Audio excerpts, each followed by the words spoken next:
Good morning students. நாம் இந்த வகுப்பில் என்ன பார்க்க போகிறோன்னா 7th ஸ்டாண்டர்டு சோஷியல் சயின்ஸை தான் பார்த்துட்ருக்கோம்.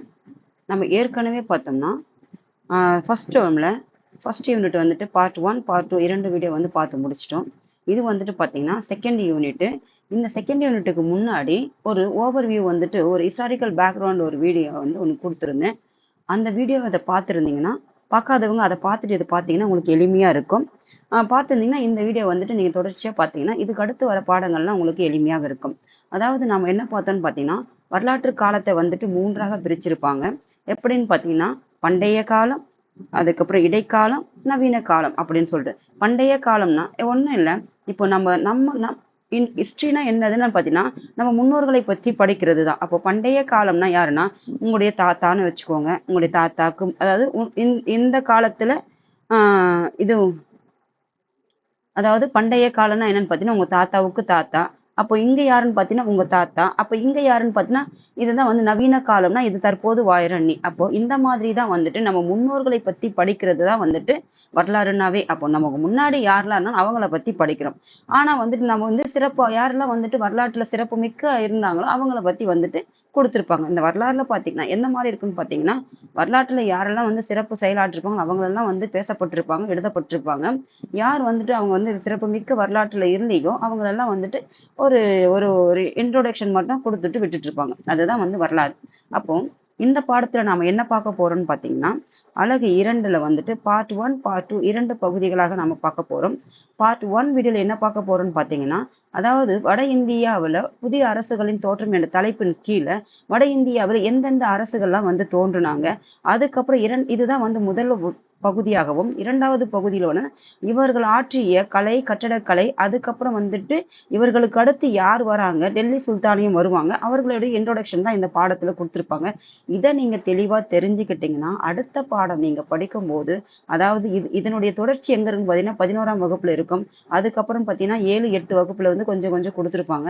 ஏன் வந்து மாணவர்களுக்கு வந்து நான் இதை வந்து சொல்றேன்னு பார்த்தீங்கன்னா, மாணவர்களாக இருந்தீங்கன்னா, அதாவது பள்ளி படிக்கக்கூடிய மாணவர்களாக இருந்தீங்கன்னா இந்த வீடியோவை வந்துட்டு இதுக்கு முன்னாடி போட்ட ஒரு வீடியோ வந்துட்டு அதை ஒரு வாட்டி பார்த்துட்டு இதை பார்த்தீங்கன்னா இது தொடர்ச்சி வந்து பார்த்தீங்கன்னா உங்களுக்கு புரியும். இல்லைன்னா அதாவது ஏதாவது எக்ஸாமுக்கு படிக்கிறவங்க, அதாவது டெட் பேப்பர் 2, டெட் பேப்பர் 1, இல்லாட்டி பிஓ எக்ஸாமு, இல்லாட்டி பிஜிடிஆர்பி, டிஎன்பிஎஸ்சி இந்த மாதிரி காம்படிட்டிவ் எக்ஸாமுக்கு படிக்கிறவங்களா இருந்தீங்கன்னா, நான் ஏற்கனவே வந்துட்டு பார்த்தீங்கன்னா 6ஆம் வகுப்புலேருந்து 6ஆம் வகுப்பு வந்து டேர்ம் 1, டேர்ம் 2, டேர்ம் 3 இது 3த்துலையும் எதை பற்றி கொடுத்துருப்பாங்கன்னு பார்த்தீங்கன்னா, இந்த பண்டைய அதாவது ஏன்ஷியன்ட் பீரியட் வரலாறு வந்து கொடுத்துருப்பாங்க. ஏன்ஷியன்ட் ஹிஸ்ட்ரி வந்து கொடுத்துருப்பாங்க. இது தமிழ்நாட்டிலையும் இருந்திருக்கும். அதே மாதிரி வந்துட்டு அதாவது தென்னிந்தியாவில் எந்த மாதிரி வந்துட்டு இந்த பண்டைய கால இந்தியா இருந்திருக்கும், அதே மாதிரி பார்த்தீங்கன்னா வட இந்தியாவில் இருந்திருக்கும். அதுக்கப்புறம் மத்திய இந்தியாவிலேருந்து யார் ஆட்சி புரிந்தாங்கன்னு சொல்லிட்டு பண்டைய கால வரலாறை பற்றி இந்த முழுமையாக 6ஆம் வகுப்பு முழுவதும் நீங்கள் படிச்சிங்கன்னா உங்களுக்கு தெரியும். இப்போ இந்த 7ஆம் வகுப்புலேருந்து என்ன வந்து உங்களுக்கு தொடங்குதுன்னு பார்த்தீங்கன்னா, இடைக்கால இந்தியா முதல் அலகு 1ல வந்து என்ன மாதிரி கொடுத்துருப்பாங்க பார்த்தீங்கன்னா, இடைக்கால இந்தியாவில் வந்துட்டு யாரெல்லாம் வந்து ஆட்சி புரிஞ்சாங்க ஒரு இன்ட்ரோடக்ஷன் மாதிரி தான் அந்த பாடம் வந்து அமைஞ்சிருக்கும். அவர்கள் மன்னர்கள் யாரு, புலவர்கள் யாரு, அவங்க ஏற்றிய நூல் என்ன, என்னென்ன சான்றுகள்லாம் அக்காலகட்டத்தில் கிடைக்கப்பெற்றது, இந்த மாதிரி ஒரு எவிடன்ஸாக தான் வந்து முதல் பாடம் வந்து அமைஞ்சிருக்கும். அதாவது எழுதப்பட்ட வரலாறு, எழுதப்படாத வரலாறு, இந்த மாதிரி வந்துட்டு வரலாறுகள்லாம் வந்துட்டு எப்படியெல்லாம் கிடைத்தது சான்றுகள் அப்படின்றது தான் வந்து இதற்கு முந்தைய பாடம் வந்து அமைஞ்சிருக்கும். இந்த பாடம் வந்துட்டு வரலாறு, அதாவது அரசுகள் வந்து எப்படி வந்துட்டு தோன்றுது வட இந்தியாவில், இதுதான் வந்து இதுக்கு அடுத்து பார்த்தீங்கன்னா தென்னிந்தியா. அதாவது நீங்கள் எப்படி வந்துட்டு கம்பேரிசன் பண்ணிக்கணும்னு பார்த்தீங்கன்னா வட இந்தியா, தென்னிந்தியா, அதுக்கப்புறம் பார்த்தீங்கன்னா மத்திய இந்தியா. அப்போது நீ இங்கே இருக்கேன்னா, நீ தென்னிந்தியாவில் நீ இருக்குன்னா இதே காலகட்டத்தில் வட இந்தியாவில் சில பகுதிகளில் வந்து ஆட்சி புரிஞ்சிருப்பாங்க இல்லையா. அப்போ வட இந்தியா, தென்னிந்தியாவில் ஆட்சி புரியும் போது இந்த இரண்டுக்கும் இடைப்பட்ட பகுதிகளையும் ஆட்சி புரிஞ்சிருப்பாங்க இல்லையா.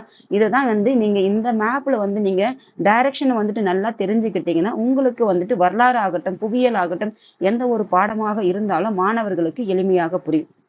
இப்போ வாங்க நம்ம எப்படி வந்துட்டு வரலாறை வந்துட்டு 3 காலங்களாக பிரித்து வச்சிருந்தோமோ அதே மாதிரி பார்த்தீங்கன்னா நம்ம இந்தியாவும் வந்துட்டு பார்ட்டாக பிரிச்சிடணும். எப்படி பிரிச்சிடணும்னு பார்த்தீங்கன்னா அப்போதான் உங்களுக்கு இந்த பாடம் வந்துட்டு எளிமையாக இருக்கும். இதே மாதிரி எங்கெங்கே நீங்கள் படிக்கிறீங்களோ அங்கங்கே இந்த மாதிரி டைரக்ஷன் போட்டு அங்கங்கே மார்க் பண்ணி வச்சிங்கன்னா ஒரு சின்ன சின்ன இன்ஸ் மாதிரி எடுத்து வச்சிட்டிங்கன்னா இங்கே சவுத் சைடில் யார் இருக்காங்களோ அவங்கள அந்த பேர் எழுதி வச்சிங்கன்னா உங்களுக்கு பார்க்கும்போதே எளிமையாக இருக்கும். இவங்க தான் இங்கே ஆட்சி புரிஞ்சிருக்காங்க. கிழக்கு பக்கம் யார் இருக்காங்கன்னு பார்த்தீங்கன்னா அவங்க பேர் எழுதி வச்சுன்னா எளிமையாக இருக்கும். பாருங்க, இது அதாவது டைரக்ஷன் வந்து எழுதிக்கோங்க. நார்த்து, சவுத்து, ஈஸ்ட், வெஸ்ட், இதுதான் வந்து திசைகள். அப்போ இந்த திசைகள்ல பாத்தீங்கன்னா, அப்போ இது வந்துட்டு வடக்கு, இது மேல இருக்குது வடக்கு, கீழே இருக்குது தெற்கு. அப்போ இந்த இரண்டுக்கும் இடைப்பட்ட பகுதி இருக்குது இல்லையா, இந்த மத்திய பகுதியில வந்து யார் ஆட்சி புரிஞ்சாங்க, மேற்கு பகுதியில வந்து யார் ஆட்சி புரிஞ்சாங்க, கிழக்கு பகுதியில வந்து யார் ஆட்சி புரிஞ்சாங்க, வடமேற்கு பகுதியில யார் ஆட்சி புரிஞ்சாங்க, வடகிழக்கு பகுதியில யார் ஆட்சி புரிஞ்சாங்க, தென்கிழக்கு பகுதியில யார் ஆட்சி புரிஞ்சாங்க, தென்மேற்கு பகுதியில ஆட்சி புரிஞ்சாங்க. இப்படி இந்தியா முழுவதுமான ஒரு டைரக்ஷனை நீங்க போட்டு தெரிஞ்சு வச்சுக்கிட்டீங்கன்னா உங்களுக்கு வந்துட்டு இது எளிமையாக இருக்கும். இதெல்லாம் வந்து மத்தியில் இருக்கிற பகுதி, இந்தியாவுடைய மத்திய பகுதிகள். அப்போ நீங்க என்ன பண்ணணும்னு பாத்தீங்கன்னா, இந்த மாதிரி எந்தெந்த பகுதிகளில் யார் ஆட்சி புரிஞ்சாங்கன்னு இந்த மாதிரி ஒரு டைரக்ஷன் போட்டு எழுதி வச்சுன்னா மிகவும் எளிமையாக இருக்கும், மறக்கவே மறக்காது. நீங்க அப்படியே, அதாவது அப்படியே நீங்க அந்த பெயர்களையோ அந்த ஊர்களையோ நீங்க என்ன செஞ்சீங்கன்னா மனப்பாடம் செஞ்சீங்கன்னா அது அந்த நேரத்துக்கு மட்டும்தான் உங்களுக்கு அது மனசுல பதியுமே உடைய, அதுக்கப்புறம் கேள்வி கேட்டா உங்களுக்கு தெரியாது. இந்த மாதிரி வந்துட்டு இந்த இந்த மேப் போட்டுட்டு ஒரு டைரக்ஷன் மட்டும் நீங்க போட்டுட்டு அந்த டைரக்ஷன்ல இந்த பகுதியில யார் இருந்தாங்க, இந்த பகுதியில யார் இருந்தாங்கன்னு அங்கங்க இந்த டைரக்ஷன் எழுதி எழுதி அங்கேயே நீங்க குறிச்சு வச்சுக்கிட்டீங்கன்னா புக்லயே இந்த மாதிரி எவ்வளவு ஸ்பேசஸ் இருக்குது பாருங்க புக்ல, அந்த மாதிரி பகுதிகளை நீங்க குறிச்சு வச்சுக்கிட்டீங்கன்னா அதுவே உங்களுக்கு வந்துட்டு ஒரு ஞாபக சக்தி வந்து கொடுக்கும். பாடமும் வந்துட்டு எளிமையாக இருக்கும், புரிஞ்சுக்கொள்ளு, எப்பவுமே உங்களுக்கு மறக்கவே மறக்காது. இதுதான் வந்து கான்செப்ட் ஓரியன்டா நீங்க படிச்சீங்கன்னா உங்களுக்கு மறக்காது. பாருங்க, அதுக்கப்புறம் பாருங்க இது எந்த இடம்னு பாருங்க, தேடி பாருங்க. வட இந்தியாவில் புதிய அரசுகள் வந்து தோற்றம். அதாவது நாம சென்ற வகுப்புல என்ன பார்த்தது, உங்களுக்கு எல்லாம் ஒரு ஓவர்வியூ கொடுத்துட்டு, அதாவது பண்டைய இந்தியாவில் யார் இருந்திருப்பாங்கன்னு பாத்தீங்கன்னா இங்க வந்துட்டு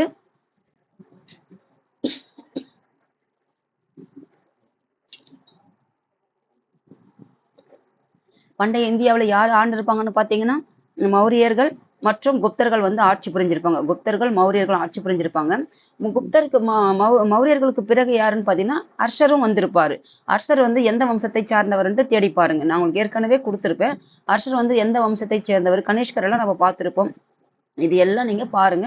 அதுக்கப்புறம் இங்க தென்னிந்தியாவில் யார் இருந்திருப்பாங்கன்னு பாத்தீங்கன்னா சேர சோழ பாண்டிய மன்னர்கள் இருந்திருப்பாங்க. சேர சோழ பாண்டியர்களுக்கு மன்னர்களுக்கு அப்புறம் யாருன்னு பாத்தீங்கன்னா களப்பிரர்கள் இருந்திருப்பாங்க. தென்னிந்தியாவில் களப்பிரர்கள் இருந்திருப்பாங்க. அதே மாதிரி கடைசி காலகட்டத்தில் இங்க கடைசி காலத்துல அர்ஷர் வந்து வந்திருப்பாரு கடைசி காலகட்டத்துல. இந்த மத்திய பகுதியில யாரு பாத்தீங்கன்னா சாதவாகனர்கள், அதுக்கப்புறம் பாத்தீங்கன்னா ராஷ்டிரகூடர்கள், இதையெல்லாம் நாம இந்த மத்திய பகுதியில பார்த்தோம். எப்போன்னு பாத்தீங்கன்னா அதாவது வந்துட்டு பண்டைய வரலாற்று காலகட்டத்துல. அப்போ பண்டைய வரலாறு காலம் வந்து முடிஞ்சிருச்சு 6ஆம் நூற்றாண்டுல இருந்து 7ஆம் நூற்றாண்டு வரைக்கும் முடிஞ்சிட்டு இருக்கும். அப்போ 7ஆம் நூற்றாண்டுல இருந்து 11ஆம் நூற்றாண்டு வரைக்கும் எதுன்னு பாத்தீங்கன்னா மத்திய அதாவது இடைக்கால இந்திய வரலாறு தான் இருக்கும். இப்போ இந்த பாடத்துக்குள்ள போகும் பாருங்க. அதாவது இந்த டைரக்ஷன் நீங்க புரிஞ்சுக்கிட்டீங்கன்னா இந்த பாடத்துல அங்கங்க அவங்கள பத்தி படிக்கும் போது இதை நினைவு கொண்டு எளிமையாக இருக்கும். கற்றலின் நோக்கங்கள், இந்த பாடத்தை நாம படிக்கும் போது என்னெல்லாம் நமக்கு வந்துட்டு தெரிஞ்சுக்க போறோம்னு பார்க்க போறோம். அதாவது இதே மாதிரி இந்த கியூஆர் ஸ்கேன் பண்ணிட்டு இதை நீங்க கியூஆர் கோடை வந்து ஸ்கேன் பண்ணி பார்த்துட்டீங்கன்னா இந்த வீடியோ வந்து பிளே ஆகும். இதை பார்த்தீங்கன்னா இந்த பாடம் வந்து இன்னும் எளிமையாக இருக்கும். பாருங்க, வட இந்தியாவின் ராஜபுத்திர அரசுகள் மற்றும் அவரை போன்ற ஏனைய அரசுகள் குறித்து அறிவினை இந்த பாடம் படிக்கிறதுனால வட இந்தியாவில் ராஜபுத்திர அரசர்கள் வந்து தோன்றுவாங்க. அதே மாதிரி மற்ற அரசர்களும் வந்து அவங்களை பத்தி தெரிஞ்சுக்க போறீங்க. அந்த ஒரு அறிவு வந்து உங்களுக்கு இந்த பாடம் கற்கிறதுனால தெரிஞ்சுக்க போறீங்கன்னு சொல்றாங்க. அதுக்கப்புறம் பாருங்க, இந்திய பண்பாட்டிற்கு ராஜபுத்திரர்கள் மற்றும் பாலர்களின் பங்களிப்பினை மதிப்பில். அப்ப இந்தியாவினுடைய பண்பாடு கலாச்சாரம் இருக்குது இல்லையா, அப்ப பண்பாடு என்பது அந்த அவங்களுடைய கலைகள், அந்த கலைகள் வந்துட்டு எப்படி வந்துட்டு இந்தியாவிற்கு இந்த ராஜபுத்திரர்களும் பாலர்களுடைய பங்களிப்பு இருந்தது, அப்போ இந்தியாவுடைய பண்பாடு இருக்கு அப்படின்னு சொல்லிட்டு கொடுத்துருக்காங்க. அதை பத்தி தெரிஞ்சுக்க போறோம். அரேபியர் மற்றும் துருக்கியரின் தொடக்க கால மற்றும் இராணுவ படையெடுப்பு. அப்போ அரேபியர் இருந்திருப்பாங்க, துருக்கியரும் வந்திருப்பாங்க. அப்போ அவங்க வந்து தொடக்க காலத்துல அரேபியரும் துருக்கியரும் அந்த தொடக்க காலத்துல அவங்களுடைய மொத்த காலகட்டத்தையும் கொடுக்கல, அந்த ஆரம்ப காலகட்டத்துல வந்து இராணுவ படையெடுப்புகள் வந்து இந்தியாவிற்கு வந்திருப்பாங்க. அதை பத்தி தொடக்க காலத்துல அதை பத்தி இந்த பாடத்துல நம்ம தெரிஞ்சுக்க போறோம். அப்போ நீங்க எப்படி வந்துட்டு இந்த ஹிஸ்டாரிக்கல் பேக்ரவுண்ட் டைம்லைன் எப்படி இருக்குன்னு பாத்தீங்கன்னா, அதாவது கிமு 3ல இருந்து கிபி 3 வரைக்கும் யார் இருந்திருப்போம் பார்த்தீங்கன்னா சங்க காலம் சேர சோழ பாண்டிய மன்னர்கள் இருந்திருப்பாங்க. அதே மாதிரி பாத்தீங்கன்னா இங்க மேல யாருன்னு பாத்தீங்கன்னா புத்தரு மகாவீரர்ல 6ஆம் நூற்றாண்டுக்கு அப்புறம் வந்திருப்பாங்க. கிமு 600ல வந்திருப்பாங்க. கிமு 600ல. அதுக்கப்புறம் பாத்தீங்கன்னா கீழே வந்துட்டு பாத்தீங்கன்னா நம்ம சேர சோழ பாண்டியர்கள். அதுக்கப்புறம் யார் வருவாங்கன்னு பாத்தீங்கன்னா இந்த இடைக்கால இந்தியாவில தான் இவங்க எல்லாம் அறிமுகமாகறாங்க. அப்போ இந்த ராஜபுதன அரசுகள் பாத்தீங்கன்னா அறிமுகம் ஆகுறாங்க இடைக்கால இந்தியாவில 7ஆம் நூற்றாண்டுக்கு அப்புறம். இந்த பாடத்தை படிக்கிறதுக்கு முன்னாடி இருக்கிற பாடத்தை ஒரு முறை நீங்க பாத்தீங்கன்னா உங்களுக்கு அது எளிமையாக இருக்கும். பாருங்க, சுருக்கம் பாருங்க. கிபி 700 முதல் கிபி 1200 வரையிலான காலப்பகுதி தொடக்க இடைக்காலம் என்றும், அதாவது வந்துட்டு கிபி 700 இருந்து 1200 மொத்தமா பாத்தீங்கன்னா இடைக்காலம் என்பது எப்போதுன்னா கிபி 700 இருந்து 1700 ஒரு 1000 ஆண்டுகள், கிட்டத்தட்ட 1000 ஆண்டுகள் வந்துட்டு 1000 ஆண்டுகள் வந்துட்டு இந்த இடைக்காலம் இருக்குது. அப்ப இடைக்காலத்தை வந்து இரண்டாக பிரிக்கிறாங்க. ஒன்று வந்துட்டு பாத்தீங்கன்னா தொடக்க இடைக்காலம் என்பது எப்பன்னு பாத்தீங்கன்னா 700 இருந்து 1200 வரைக்கும். அதுக்கப்புறம் இரண்டாவது காலகட்டம் பாத்தீங்கன்னா பின் இடைக்காலம் எதுன்னு பாத்தீங்கன்னா 1200 இருந்து 1700 வரைக்கும் காலகட்டம் வந்து பின் இடைக்காலம்னு இடைக்காலத்தை வந்து இரண்டாக பிரிக்கிறாங்க வரலாற்று ஆசிரியர்கள். அப்போ சான்றுகள் பாத்தீங்கன்னா முதல்நிலை சான்றுகள், இரண்டாம் நிலை சான்றுகள் என்று சான்றுகளை வந்து வகைப்படுத்தியிருப்பாங்க. அப்போ முதல்நிலை சான்றுகள் என்னன்னு பாத்தீங்கன்னா, அதாவது எழுதப்படாத சான்றுகள் எல்லாமே பாத்தீங்கன்னா, அதாவது மக்கள் பயன்படுத்திய அந்த பொருட்களின் மூலம் அந்த எவிடன்ஸ் தான் வந்துட்டு அதை ஒரு சான்றாக தான் நாம இப்படியெல்லாம் மக்கள் வந்து வாழ்ந்திருப்பாங்க அப்படின்னு சொல்லிட்டு முதல்நிலை சான்றாகவும், எப்போ வந்துட்டு ஹிஸ்டரி வந்து எழுதப்பட்டதோ அதனுடைய சான்றுகள்லாம் என்னன்னு முன் வைக்கிறாங்கன்னு பாத்தீங்கன்னா இரண்டாம் நிலை சான்றுகள், அதெல்லாம் எழுதப்பட்ட வரலாறு என்றும், அந்த எழுதப்பட்டது எல்லாமே வந்து இரண்டாம் நிலை சான்றுகள் என்று வகைப்படுத்துறாங்க. அப்ப இதையும் வந்து இரண்டாக பிரிக்கப்படுகிறது. அதுக்கப்புறம் பாத்தீங்கன்னா கற்கள், பாறைகள், கோவில் சுவர்கள் ஆகியவற்றின் மீது உள்ள பொறிப்புகள், அரசு ஆணைகளையும் அரசவை நிகழ்வுகளையும் கொண்டுள்ள செப்பு பட்டயங்கள் ஆகியவை தெளிவான சான்றுகள் ஆகும். அது மட்டும் இல்லாமல், அதாவது முதல்நிலை சான்றுகள், இரண்டாம் நிலை சான்றுகளாக இருந்தாலும் அதே மாதிரி இந்த மாதிரி பொறிப்புகள்லாம் இருக்குதுல்ல, இதையும் ஒரு சான்றுகள், இதுல இருந்து வந்ததுதான் இந்த சான்றுகள்லாம் அப்படின்னு பிரிச்சு கொடுத்துருக்காங்க. அதுக்கப்புறம் பாருங்க, தொடக்க இடைக்கால நினைவு சின்னங்கள், முகலாயர் கால கோவில்கள், அரண்மனைகள், மசூதிகள், கோட்டைகள், ஸ்தூபிகள், கோபுரங்கள், கல்லறைகள் ஆகியவை கோடிட்டு காட்டப்பன. அப்போ தொடக்கத்துல தானே வராங்க. முகலாயர்னா யாரு? அரேபியர்கள், முகலாயர்கள்லாம் வராங்க இல்லையா? அப்ப அந்த முகலாய மன்னர்களுடைய கோவில்கள், அரண்மனைகள், மசூதிகள், ஸ்தூபிகள், கோபுரங்கள், கோட்டைகள், கல்லறைகள் இது எல்லாமே வந்துட்டு எப்படி இருந்ததுன்னு சொல்லிட்டு இது வந்து கோடிட்டு காட்டப்படும். என்ன மாதிரி எல்லாம் அவங்களுடைய கட்டடக்கலைகள்லாம் சிறப்புற்று இருந்தது முகலாயர்களது அப்ப இந்தியாவுல அப்படின்றத மாதிரி கொடுத்துருக்காங்க. இதை இப்ப புரிஞ்சுக்கிட்டீங்கன்னா இப்ப எளிமையாக இருக்கும். அதுக்கப்புறம் பாருங்க, இல்துத்மிஷ், அலாவுதீன் கில்ஜி ஆகியோரின் நாணயங்கள், அதுக்கப்புறம் பாத்தீங்கன்னா பிற்கால முஸ்லிம்கள் அரசர்களின் செப்பு நாணயங்கள் ஆகியவற்றை விவரிக்கப்பட்டுள்ளது. அப்போ அலாவுதீன், இல்துத்மிஷ் இவங்க எல்லாம் வந்து நாணயங்களும், பிற்காலத்துல வராங்க இல்லையா முஸ்லிம் அரசர்களின் செப்பு நாணயங்கள், அதுக்கப்புறம் பாத்தீங்கன்னா பக்தி இயக்க சகாப்தத்தை சேர்ந்த பக்தி இலக்கியங்கள் குறிப்பிடப்பட்டிருக்குது. அதுக்கப்புறம் இடைக்கால அரசியல், சமூக பொருளாதார நிலைகள் மற்றும் தகவல்களை வழங்கும் நூல்கள், இது எல்லாம் பாத்தீங்கன்னா இந்த முதல் பாடத்தில் நாம படிச்சோம். அப்போ இந்தியாவிற்கு வந்த பெரும்பாலான அரேபிய பாரசீக பயணிகளின் பயண நூல்கள் இறுதியில் கொடுக்கப்பட்டிருந்தது. இது எல்லாம் நம்ம சென்ற வகுப்புல பார்த்தோம். இப்போ இதை தெரிஞ்சுக்கிட்டீங்கன்னா இதனோட தொடர்ச்சி. அப்போ அந்த இடைக்காலத்தை வந்துட்டு இரண்டாக பிரிக்கப்பட்டது. ஒன்று வந்து 1700 இருந்து 1200, 1200 இருந்து 1700. அப்ப 1700க்கு அப்புறம் யார் வருவாங்கன்னு பாத்தீங்கன்னா, இது வந்து யார் வந்து மறைஞ்சிருவாங்கன்னு பாத்தீங்கன்னா 1707 வந்துட்டு அவுரங்கசீப் வந்துட்டு முகலாய மன்னர், கடைசி மன்னர் வந்து அவுரங்கசீப் வந்து இறந்துருவாரு. இதுல நீங்க என்ன தெரிஞ்சுக்கன்னு பாத்தீங்கன்னா 1707 அவுரங்கசீப் இறந்துருவாரு, முகலாய மன்னர். ஆனா ஏன் வந்து அது வரைக்கும் வந்து பேசப்பட்டிருக்கும்னு பாத்தீங்கன்னா, முகலாய அரசர்களிலேயே மிகவும் வலிமையான கடைசி அரசர் யாருன்னா அவுரங்கசீப். அதுக்கப்புறம் அவர்களுடைய வாரிசுகள் அந்த வம்சத்தை சேர்ந்த மன்னர்கள் ஆட்சி புரிஞ்சிருப்பாங்க இல்லையா? அப்போ இந்த இந்தியா முழுவதுக்கும் இவங்கெல்லாம் ஆட்சி புரிஞ்சனால இவங்க பேசப்படுறாங்க. அதே மாதிரி ஒரு வலுவான ஆட்சியை வந்து கொடுத்ததுனால, அதே மாதிரி இவங்க வம்சத்துல வந்து, அதாவது இவங்க வழியில் தோன்றல இந்த முகலாய அரச வம்சத்தில் தோன்ற மற்ற சில அரசர்களும் அங்கங்க ஆட்சி புரிஞ்சிருப்பாங்க இல்லையா? அப்போ அவங்களுடைய காலகட்டம் பாத்தீங்கன்னா 1858 வரைக்கும் இருந்திருப்பாங்க. 58, 62 வரைக்கும் இருந்திருப்பாங்க. அப்போ அது வரைக்கும் பாத்தீங்கன்னா யார் இருந்திருப்பாங்க பாத்தீங்கன்னா இந்த இடைக்காலமும் இருந்திருக்கும். ஆனா நமக்கு எங்கிருந்து பாத்தீங்கன்னா நவீன ஹிஸ்டரி எங்கிருந்து மாடர்ன் ஹிஸ்டரி எங்கிருந்து ஆரம்பமாகுதுன்னா 1857 இருந்து நமக்கு 57, 58 இந்த காலகட்டத்தில இருந்து நமக்கு ஆரம்பமாகுது. எப்போ வந்துட்டு இந்த பிரிட்டிஷ் அரசு வந்துட்டு இந்தியாவிற்குள்ள வந்து நுழைஞ்சு அவங்களது சுதந்திரம் அடைஞ்சது, சுதந்திரம் பெறதுக்கு முன்னாடி பெற்ற பிறகு இதையெல்லாம் வந்துட்டு மாடர்ன் ஹிஸ்டரின்னு சொல்லுவாங்க. இப்போ வரைக்கும் தற்காலம் வரைக்கும் அப்படின்னு சொல்லிட்டு கொடுத்துருப்பாங்க. இதுதான் இந்த அவுரங்கசீப் வந்து இறந்திருந்தாலும் ஆனா முகலாயருடைய காலகட்டத்தை வந்துட்டு அந்த இரண்டாம் பகதூர் ஷா காலம் வரைக்குமே வகைப்படுத்தப்படுது. அவர் தான் வந்துட்டு கடைசி மன்னராக இருப்பார் முகலாய மன்னர்கள்ல. அதாவது ஒரு சிறு பகுதி ஆட்சி செஞ்சிருப்பாரு. ஆனா இந்தியாவை முழுவதும் ஆட்சி செய்யலனாலும் ஆனா அப்பரம்பரையில வந்து அந்த வம்சாவளியை சேர்ந்தவராக அவர் இருந்தாலும் அந்த ஒரு காலகட்டமாக அதையும் வந்து கருதப்படுது. பாருங்க, இப்போ இதெல்லாம் ஒரு ஓவர்வியூ தெரிஞ்சுக்கிட்டீங்கன்னா அடுத்த வந்துட்டு பாடம் வந்துட்டு உங்களுக்கு எளிமையாக இருக்கும். இதனோட தொடர்ச்சி தான். நீங்க இது சின்ன வகுப்புல வந்து ஒரு பேசிக் நல்லா புரிஞ்சுக்கிட்டீங்கன்னா, எதனோட தொடர்ச்சின்னு தெரிஞ்சுக்கிட்டீங்கன்னா, உங்க அடுத்தடுத்து படிக்கும்போது ஒரு ஒரு தொடர்ச்சி இருந்துச்சுன்னா அது உங்களுக்கு எளிமையாக இருக்கும். அங்கொன்னு இங்கொன்னுமா நீங்க படிச்சீங்கன்னா உங்களுக்கு அது புரியவே புரியாது. அது உங்களுக்கு விளங்கவும் செய்யாது. வாங்க இப்போ பாடத்துக்குள்ள போவோம். பாடம் பாருங்க. கற்றலை நோக்கங்கள் படிச்சிட்டோம். இப்போ அறிமுகம் என்னன்னு பார்த்தீங்கன்னா, ராஜபுதனம் என்பது ராஜபுத்திர அரசுகளின் கூட்டமைப்பால் ஆனது. அப்போ ராஜபுதனம் என்பதுன்னு பார்த்தீங்கன்னா, ராஜபுத்திர அரசுகளின் அந்த ராஜபுதனம் என்பதுன்னு பார்த்தீங்கன்னா, அந்த அவங்களுடைய அந்த பேரு. அப்போ அப்படின்னா யார் பார்த்தீங்கன்னா, ராஜபுத்திர அரசுகள் இருக்காங்க. அந்த ஒரு கூட்டமைப்பால் ஆனதுதான் வந்துட்டு இந்த ராஜபுதனம் ஒரு அமைப்புன்னே வச்சுக்கோங்களேன். அந்த அமைப்பு எதனால உருவாதுன்னா, இந்த அரசர்களின் கூட்டமைப்பால உருவானதுதான் ஒரு இந்த ராஜபுதனம் என்பது. அப்போ அவற்றுள் மிகவும் புகழ்பெற்றது எதுன்னு பார்த்தீங்கன்னா சித்தூர். அனைத்து ராஜபுத்திர இனக்குழுவினரும் ஒருங்கிணையும் மையமாக சித்தூர் விளங்கியது. அப்போ இந்த ராஜபுதனம் என்பது ராஜபுத்திர அரசுகளின் கூட்டமைப்பால் ஆனதுதான் இந்த அமைப்பு. அப்போ அவற்றுள் மிகவும் புகழ்பெற்றது எதுன்னு பார்த்தீங்கன்னா சித்தூர். அந்த சித்தூர்ல தான் எந்த ராஜபுத்திர இனக்குழுக்கள் வந்து நிறைய குழுக்கள் இருப்பாங்களே அந்த இனத்தை சேர்ந்த அந்த குழுக்கள் எல்லாம் ஒன்றாக இணையக்கூடிய மைய பகுதியாக இருந்ததுன்னா சித்தூர் இருந்ததுன்னு சொல்றாங்க. ஏன் வந்து பாருங்க, மாலவம் எங்க இருக்குதுன்னு பாத்தீங்கன்னா ராஜஸ்தான் பகுதியில் இருக்கக்கூடிய ஒரு பகுதி தான் மாலவம். குஜராத் நீங்க எல்லாம் இப்ப பார்த்திருப்பீங்க இல்லையா, மார்வாடின்னு சொல்லுவாங்க இல்லையா, அந்த மார்வாடியில யாருன்னு பாத்தீங்கன்னா ராஜஸ்தான்ல இருந்து வந்தவன் இந்த மாலவ பகுதியை சேர்ந்தவங்க தான் வந்து மார்வாடின்னு சொல்லுவாங்க. இதெல்லாம் நீங்க தெரிஞ்சுக்கோங்க. அப்போ இது வந்து எளிமையாக இருக்கும். அப்போ மாலவம் என்பது எங்க குறிக்கிறது, ராஜஸ்தான் இருக்கிற ஒரு பகுதியை குறிக்கிறது. அப்போ மாலவம் அதுக்கப்புறம் பாத்தீங்கன்னா குஜராத் ஆகியவற்றின் ஒப்பிடுகையில் சித்தூர் சிறியது. அப்போ இந்த ரெண்டு பகுதி, அதாவது ராஜபுதனம் என்பது ஒரு அமைப்பு. யாருக்கான அமைப்பு பார்த்தீங்கன்னா ராஜபுத்திர அரசர்களின் கூட்டமைப்பால உருவான ஒரு அமைப்பு. இவங்க அனைவரும் சேரக்கூடிய இடம் எதுன்னு பார்த்தீங்கன்னா சித்தூர்.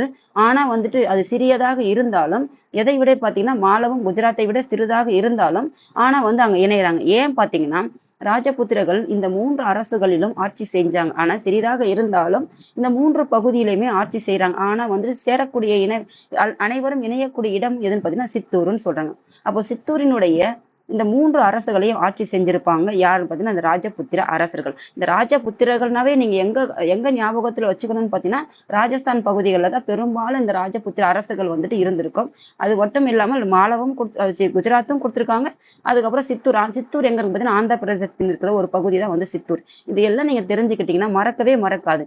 இது பாருங்க, இந்த ராஜபுதனம் என்பது எங்க இருக்கு, ராஜஸ்தான். இந்த மேப்பை பாருங்க உங்களுக்கு புரியும். இது வந்துட்டு குஜராத் பகுதி, இது வந்துட்டு ராஜஸ்தான் பகுதி. ஒரு தோராயமா கொடுக்குறேன் உங்களுக்கு. அதுக்கப்புறம் பார்த்தீங்கன்னா இது ஆந்திரா பகுதி. அப்போ இங்க இது வந்துட்டு தெற்கு பக்கம். இந்த தெற்கு பகுதியில தானே ஆந்திரா இருக்குது. அப்போ ஆந்திரா பகுதியான இந்த சித்தூர்லயும் யார் ஆட்சி புரிஞ்சாங்க பார்த்தீங்கன்னா இந்த ராஷ்டிரகூடர்கள் வந்து ஆட்சி புரிஞ்சிருப்பாங்க. அப்போ இங்க வந்துட்டு மாலவம், இது குஜராத், இங்க சித்தூர், இந்த 3 பகுதிகளிலும் இந்த ராஜபுதன அரசர்கள் வந்துட்டு ஆட்சி புரிஞ்சிருப்பாங்கன்னு சொல்றாங்க. இதுதான் வந்து இந்த இடங்கள்.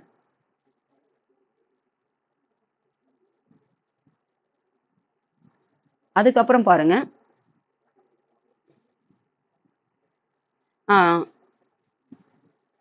சித்தூரின்னு பார்த்தீங்கன்னா ராணா என்கிற அரசர் யாருன்னா, சித்தூரை ஆட்சி செய்த அரசன் தான் வந்து ராணா.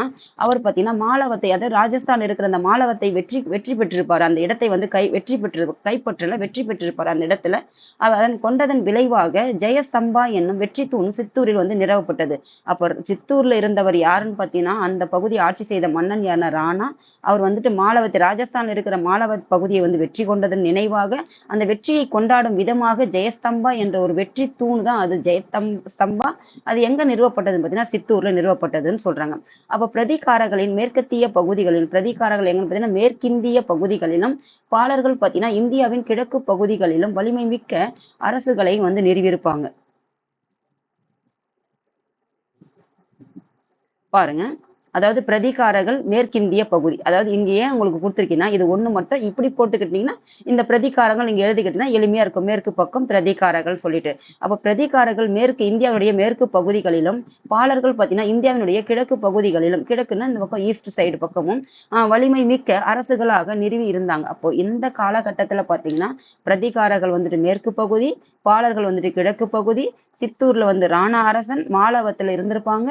அதுக்கப்புறம் பார்த்தீங்கன்னா குஜராத்தில் இருந்திருப்பாங்க இந்த ராஷ்டிரகூடர்கள். இப்போ இவங்க எல்லாம் சேர்ந்தது தான் வந்து அந்த காலகட்டத்தில் ஆட்சி புரிஞ்சிட்டு இருக்காங்க. அதுக்கப்புறம் பாருங்க, 9ஆம் நூற்றாண்டில் எந்த நூற்றாண்டில் பார்த்தீங்கன்னா 9ஆம் நூற்றாண்டில் ராஜஸ்தான், கன்னோஜ் ஆகிய பகுதிகளின் மேல் இறையாண்மை கொண்ட சக்தியாக தன்மை கூறிக்கொள்ளும் அளவிற்கு பிரதிகார அரச வம்சம் வளர்ச்சி பெற்றது. அப்போ இந்த ராஜபுத்திர அரசர்கள் வந்து ஆட்சி புரிஞ்சிருந்தாலும் இந்த மேற்கே இருக்கிற பிரதிகாரர்கள் பார்த்தீங்கன்னா 9வது நூற்றாண்டுல ராஜஸ்தான் மற்றும் கன்னோஜ் எங்க இருக்குது பார்த்தீங்கன்னா உத்தரப்பிரதேசத்தில் இருக்கக்கூடிய ஒரு பகுதி தான் கன்னோஜ்.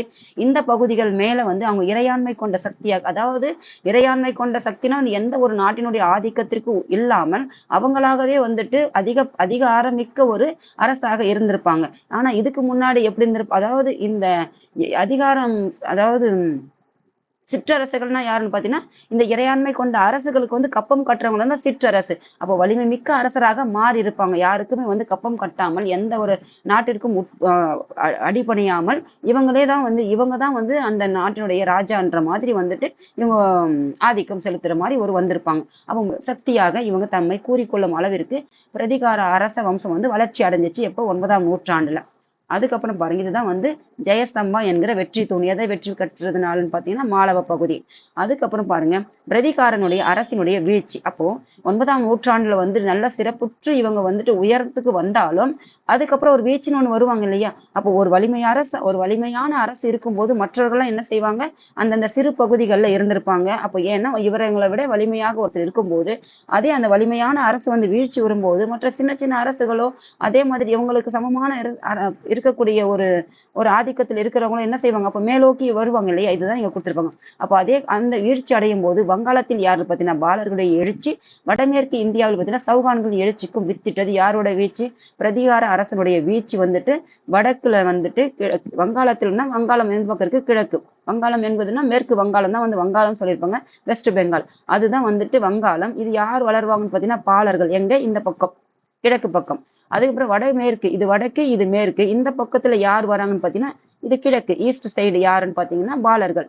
அதுக்கப்புறம் வடக்கு மேற்கு இந்த பகுதியில் யார் பார்த்தீங்கன்னா சௌகான்கள் வந்து வீழ்ச்சிக்கு எழுச்சிக்கு வந்து வித்திட்டது யாருன்னு பாத்தீங்கன்னா பிரதிகார அரசினுடைய வீழ்ச்சி. இவங்க எங்க இருந்தாலும் மேற்கு பக்கம் இருந்திருப்பாங்க. யாருன்னா பிரதிகார அரசு.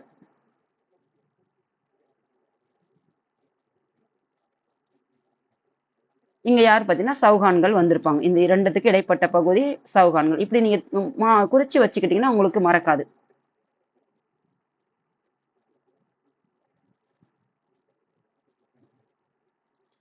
அதுக்கப்புறம் பாருங்க, கிபி 712 சிந்து பகுதியை அரேபியர் கைப்பற்றியதிலிருந்து இந்தியாவில் இஸ்லாமியர் காலகட்ட வரலாறு தொடங்கி இருக்க வேண்டும். அப்போ சிந்து பகுதி, அதாவது இந்தியாவில் இருக்கிற சிந்து நதி பகுதி இருக்குது இல்லையா, இதுதான் இந்த சிந்து நதி பகுதி. பாருங்க, சிந்து நதி இங்க உற்பத்தி ஆகுது, இந்தியாவில் உற்பத்தி ஆகிட்டு அதுக்கப்புறம் இது வந்து இந்த திபெத்துல பார்த்திருப்போம் இல்லையா, இந்த பகுதிகளில் வந்துட்டு உற்பத்தி ஆகி இது எங்க வந்துன்னா இந்தியாவுக்குள்ள நுழைந்து இங்க லடாக்கெல்லாம் இருக்குது இல்லையா, அந்த வழியாக எங்க போகுதுன்னா பாகிஸ்தான் வழியாக போயிட்டு அதுக்கப்புறம் வந்து அரபிக்கடல்ல போயிட்டு கலக்குது. அப்போ இந்த பகுதியை வந்துட்டு இங்கிருந்து வந்த இந்த பகுதியை வந்து கிபி 712 பாத்தீங்கன்னா சிந்து பகுதியை வந்து அரேபியாவிலிருந்து வந்தவங்க வந்து கைப்பற்றிருப்பாங்க. அப்பவே வந்து இஸ்லாமியர்கள் முஸ்லிம்ஸ், இப்ப இருக்கிற முஸ்லிம்ஸ் தான் வந்துட்டு அப்போ உள்ள இந்தியாவிற்குள்ள நுழைந்தது.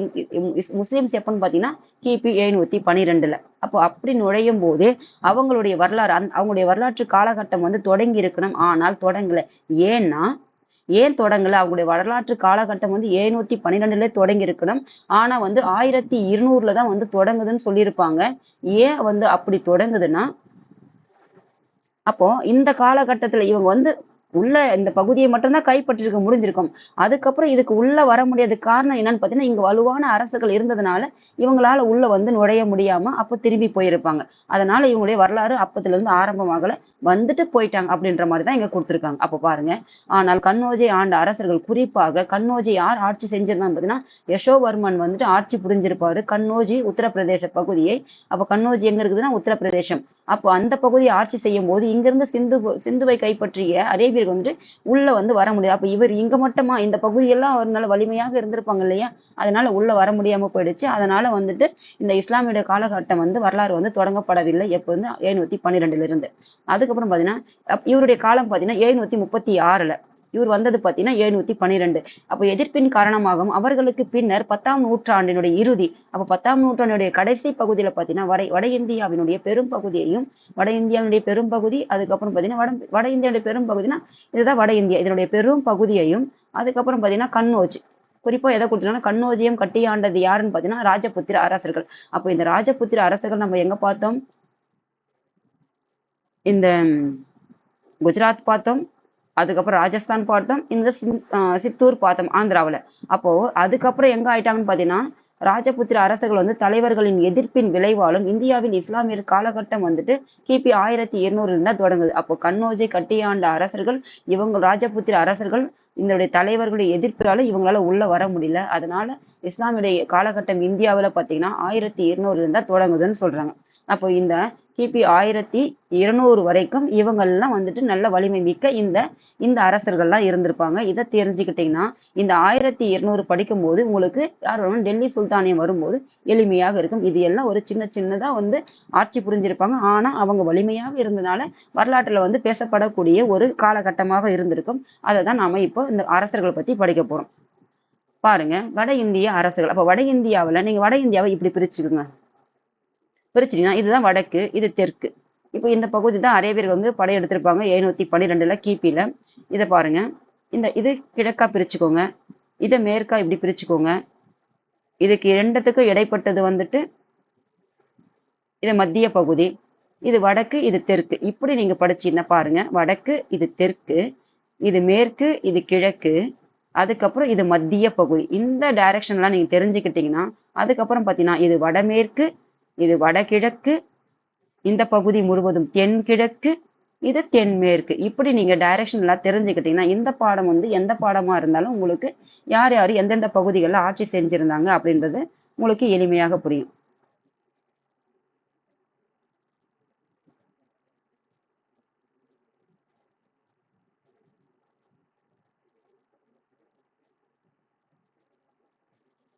இப்ப பாருங்க, ராஜபுத்திரர்களின் தோற்றம். நம்ம அது ஒரு ஓவர்வியூ மாதிரி கொடுத்துருந்தாங்க. இப்போதான் வந்து அவங்க எப்படி வந்து தோன்றினாங்க. அதாவது இங்க என்ன கொடுத்துருந்தாங்கன்னா ராஜபுத்திர அரசர்கள் இருந்து இஸ்லாமிய காலகட்டம் வந்து ஒரு ஓவர்வியூ கொடுத்துட்டாங்க. எப்படி வந்துட்டு யார் வராங்க, எந்த இடத்துல வராங்க, எதனால வராங்கன்னு சொல்லிட்டு இப்போ அவங்களை பத்தி டீட்டெயில்டா வந்து இங்கிருந்து ஆரம்பமாகுது. அப்ப ராஜபுத் என்னும் சொல் பார்த்தீங்கன்னா ரஜ்புத்திர என்னும் சமஸ்கிருத சொல்லிலிருந்து பெறப்பட்டது. அந்த வார்த்தை எதுல இருந்து பட்டது பார்த்தீங்கன்னா சமஸ்கிருத சொல்லிலிருந்து பெறப்பட்டதுன்னு சொல்றாங்க. அதன் பொருள் என்னன்னு பார்த்தீங்கன்னா அரச வம்ச ரத்தத்தினுடைய வாரிசு அல்லது வழித்தோன்றல்கள் என்பதன் பொருளாகும். அப்போ அந்த சமஸ்கிருத சொல்லுக்கு என்னன்னு பார்த்தீங்கன்னா அரச வம்சத்துல இருக்கிறாங்க இல்லையா, அந்த பரம்பரையாக வரது அந்த ரத்த வழி சொந்தம் சொல்லுவாங்க இல்லையா, அந்த மாதிரி. அதாவது அடுத்தடுத்து தாத்தாக்கு அடுத்து மகன், அவருடைய அப்பாவுடைய மகன், அவனுடைய பேரன், அப்படி இருந்தது அடுத்தடுத்து வந்து ரத்த வழி தோன்றல்கள் தான் வந்துட்டு அதனுடைய பொருள். ரத்தத்தின் வாரிசு அல்லது வழித்தோன்றல். அதுக்கப்புறம் பாருங்க, கிபி 647 அரசருடைய மரபை தொடர்ந்து எங்கன்னா வடக்கு பக்கத்துல இந்த காலகட்டத்துல யார் இருந்திருப்பாங்க பாத்தீங்கன்னா இந்த களப்பிரர்கள் வந்து இருந்திருப்பாங்க தென்னிந்தியாவில். இதை நீங்க வந்துட்டு தென்னிந்திய அரசுகள் பத்தி படிக்கும்போது தென்னிந்தியாவில் வந்துட்டு எப்படி வந்து அரசுகள் வந்து நிறுவப்பட்டதுன்னு படிக்கும்போது அது உங்களுக்கு கொடுத்துருப்பாங்க. இப்போ இது வட இந்தியாவில் மட்டும், அதாவது இந்தியாவில் இப்படி பாதி பகுதி, இது கிழக்கு, இது தெற்கு, இது வந்துட்டு வடக்கு. இப்போ இந்த பகுதியை மட்டும்தான் நாம இந்த பகுதியில வந்து கொடுத்துருக்காங்க. அதுக்கப்புறம் பாருங்க, மறைவை தொடர்ந்து வடக்கு மற்றும் மத்திய இந்தியாவில், அது வடக்கு மட்டும் கிடையாது, அது இந்தியாவுடைய மைய பகுதியில இருந்திருப்பாங்க இல்லையா, இந்த பகுதி இதன மத்திய. அப்போ வடக்கு மற்றும் மத்திய பகுதிகளில் யார் இருந்திருப்பாங்கன்னு பார்க்கலாம் வாங்க. மத்திய இந்தியாவின் பல பகுதிகளில் பல்வேறு ராஜபுத்திர இனக்குழுக்கள் தங்கள் அரசுகளை நிறுவிக் கொண்டாங்க. அப்போ இவங்க என்ன ஆயிட்டாங்கன்னு பாத்தீங்கன்னா, அப்போ இவங்களை விட வலிமையானவர்கள் யாரும் இல்லாததுனால இவங்களே என்ன ஆயிடுறாங்கன்னு பாத்தீங்கன்னா இந்த ராஜபுத்திர இனக்குழுக்கள் அங்கங்க இருந்திருப்பாங்க. இவங்க எல்லாம் ஒரு வலிமையான அரசுகளாக வந்து இந்தியாவில் வந்துட்டு வட இந்தியாவை முழுவதும் நிறுவிக்கிட்டாங்க. அப்போ ராஜபுத்திரர்கள் தங்கள் வம்சாவளி தோற்றத்தை கடந்த காலத்திலிருந்து தொடங்குறாங்க. அப்போ அவங்களுடைய பரம்பரை, அதாவது நாம தான் சொல்லிட்டோமே ரத்த வழி வாரிசுன்னு சொல்லிட்டு, அப்போ இவங்க தாத்தாவுக்கு தாத்தா, அப்பாவுடைய அந்த தாத்தாவுடைய அப்பா, இப்படி வந்து தாத்தாவுடைய தாத்தா, இப்படி வந்துட்டு அந்த கடந்த காலத்துல இருந்து இப்போ தற்போது வரைக்கும் ராஜபுத்திர அரசர்களுடைய என்ன செஞ்சிருப்பாங்க, அந்த கடந்த காலத்திலிருந்து அவங்க எடுத்து அதை வந்துட்டு பிரிக்கிறாங்க. அப்ப பாருங்க, ராஜபுத்திரர்கள் தங்கள் வம்சாவளி தோட்டத்தை கடந்த காலத்தில் தொடங்குறாங்க. அவர்களின் மிக முக்கியமான 3 குலங்கள், அதாவது வந்துட்டு பாத்தீங்கன்னா, அந்த குடும்பத்தை வந்துட்டு என்ன சொல்லியிருப்பாங்கன்னா, குலங்களா பிரிச்சிருப்பாங்க. அதாவது கோத்திரம், குலம்லாம் நம்ம கோவிலுக்கெல்லாம் போனீங்கன்னா கேட்பாங்க இல்லைங்களா? அந்த மாதிரி குலம்னா என்ன, கோத்திரம்னா என்னன்னு சொல்லுவாங்களே, அதுதான் வந்து குலங்கள். அந்த வம்சத்தை பத்தி சொல்றது. அப்போ குலங்கள் பாத்தீங்கன்னா, சூரிய வம்சி, சூரிய குலத்தை சார்ந்தவங்க தான் வந்து சூரிய வம்சி, வம்சம். அதுக்கப்புறம் பாத்தீங்கன்னா சந்திர வம்சி, சந்திர குலத்தில் பிறந்தவங்க வந்து சந்திர வம்சி என்றும், அக்னி குலம் என்பது நெருப்பிலிருந்து தோன்றியல் வந்து அக்னி குலம் என்றும், இப்படி வந்துட்டு 3ஆக வந்துட்டு அந்த இனத்தை வந்து பிரிச்சிருக்காங்க. அப்போ சூரிய குல சந்திர குல வழித்தோன்றர்கள் என கூறிக்கொள்ளும் ராஜபுத்திரர்களுள் முக்கியமானவர்கள் யாருன்னு பார்த்தீங்கன்னா பந்தேல்கண்டினுடைய சந்தேலர்கள் ஆவார்கள். அப்போ சூரிய குல சந்திர குலர்கள்னு யாருன்னு பார்த்தீங்கன்னா ராஜபுத்திர அரர்கள் தான். மொத்தம் இவங்க வந்து ராஜபுத்திரர்கள்னா வந்து கடந்த காலத்துல இருந்து அவங்களை இப்போ வரைக்கும் எடுத்திருக்காங்க. அப்போ சூரிய குல சந்திர குல வந்து வழித்தோன்றர்கள் யாருன்னு பார்த்தீங்கன்னா பந்தேல் கண்டு பாகல் கண்டெல்லாம் நம்ம இந்த 10ஆம் வகுப்பு புவியியல் படிக்கும் போதே படிச்சிருப்போம். அப்போ பந்தேல்கண்ட் பாகல்கண்டெல்லாம் பார்த்தீங்கன்னா இந்த பக்கம் பார்த்தீங்கன்னா ஜார்க்கண்ட் பகுதியிலிருந்தே உங்களுக்கு அந்த பகுதிகள்லாம் இருக்கும். ஜார்க்கண்ட் மத்திய பிரதேசம் இந்த பகுதிகள்லாம் இருக்கும். அப்போ அந்த பகுதியில் இருந்தவங்க தான் யாருன்னா சந்தேலர்கள். நீங்க படிச்சுலாம் சாந்தல் கிளர்ச்சி எல்லாம் படிப்பீங்களா, இந்த இனத்தை சார்ந்தவங்க எல்லாம் தான் அதுக்கப்புறம் நீங்க புவியியல் படிக்கும் போதும் படிப்பீங்க. வரலாறு 10ஆம் வகுப்பு வரலாறு படிக்கும் போதே படிப்பீங்க. இது எல்லாம் நீங்க கொஞ்சம் சின்ன சின்னதா தெரிஞ்சு வச்சுக்கிட்டீங்கன்னா உங்களுக்கு வந்து எளிமையாக இருக்கும். அதுக்கப்புறம் ஹரியானா பகுதியில் உள்ள தோமர்கள் ஆட்சி செய்து வந்தனர். ஆனால் 12ஆம் நூற்றாண்டில் இவர்கள் சௌகான்களால் வெற்றி கொள்ளப்பட்டாங்க. அப்போ இந்த பகுதியில யார் இருப்பாங்க, ராஜபுத்திரர்கள் இருக்கிறாங்க. 12ஆம் நூற்றாண்டில் யார் வராங்கன்னு பார்த்தீங்கன்னா சௌகான்கள் வந்துட்டு இந்த வடக்கு மேற்கு பகுதியிலிருந்து வடமேற்கு பகுதியிலிருந்து தான் வரவங்க யாருன்னு பார்த்தீங்கன்னா சௌகான்கள். வெற்றி கொள்ளப்பட்டவங்க யாருன்னா சந்தேலர்கள், தோமர்கள். இவங்க இருவரும் எந்த இனத்தை சார்ந்தனா சூரியன் மற்றும் சந்திரகுல இனத்தை சோன்ற வழித்தோன்றர்கள் தான் இவங்க. சந்தேலர்கள் பார்த்தீங்கன்னா பந்தேல்கண்டு, தோமர்கள் வந்துட்டு ஹரியானா. பாருங்க, இது வந்து வடமேற்கு பகுதியா, இது வடக்கு இது மேற்கு. அப்ப சௌகான்கள் வந்து வடமேற்கு ஆச்சா, தோமர்கள் வந்து பாத்தீங்கன்னா சூரிய சந்திரகுல வழித்தோன்றர்கள் படிச்சோமா, ஹரியானா மாநிலத்துல படிச்சோமா. சந்தேலர்கள் பாத்தீங்கன்னா பந்தல்கண்டு பாகல்கண்டு எல்லாம் நம்ம படிச்சிருக்கோமா புவியியல் படிக்கும் போதே. இந்த பக்கம் ஜார்க்கண்ட் மத்திய பிரதேஷ் பீகார் இதையெல்லாம் வருதா. அப்போ இந்த பகுதி பாத்தீங்கன்னா கன்னோஜ் எங்க இருக்குன்னு பாத்தீங்கன்னா உத்தரப்பிரதேசம் வருதா. பிரதிகாரர்கள் நம்ம என்ன படிச்சோம், மேற்கு பக்கம் படிச்சுன்னா மேற்கு பக்கம் வந்து பிரதிகாரர்கள் இங்கதான் வந்திருக்காங்க. பிரதிகாரர்கள் பரமாரர்கள். பரமாரர்கள் எங்கன்னு பார்த்தீங்கன்னா மத்திய பிரதேஷ். பரமாரர்கள் சோழங்கிகள் எங்கன்னு பார்த்தீங்கன்னா குஜராத். அதுக்கப்புறம் பாலர்கள் எங்கன்னு பார்த்தீங்கன்னா நம்ம பாலர்கள் படித்தோம் இல்லையா, கிழக்கு பக்கம் வெஸ்ட் பெங்கால். அதுக்கப்புறம் வந்து நாலந்தா எங்க இருக்கு பார்த்தீங்கன்னா பீகார். அப்புறம் காமரூபம் எங்கன்னு பார்த்தீங்கன்னா அஸ்ஸாம். தற்போது வந்துட்டு முன்பு இருந்த பண்டைய பெயர் பார்த்தீங்கன்னா காமரூபம், தற்காலத்திலிருந்து அஸ்ஸாம் என்று அழைக்கப்படுகிறது. அதுக்கப்புறம் பார்த்தீங்கன்னா இது வந்துட்டு இதுதான் வந்து வட இந்தியா. அப்போ இது வந்துட்டு மத்திய இந்தியா. இங்க உங்களுக்கு ஒரு ஓவராலா கொடுக்குறேன் நான். ஆனா மத்திய என்பதே இது வரைக்கும் வரும்.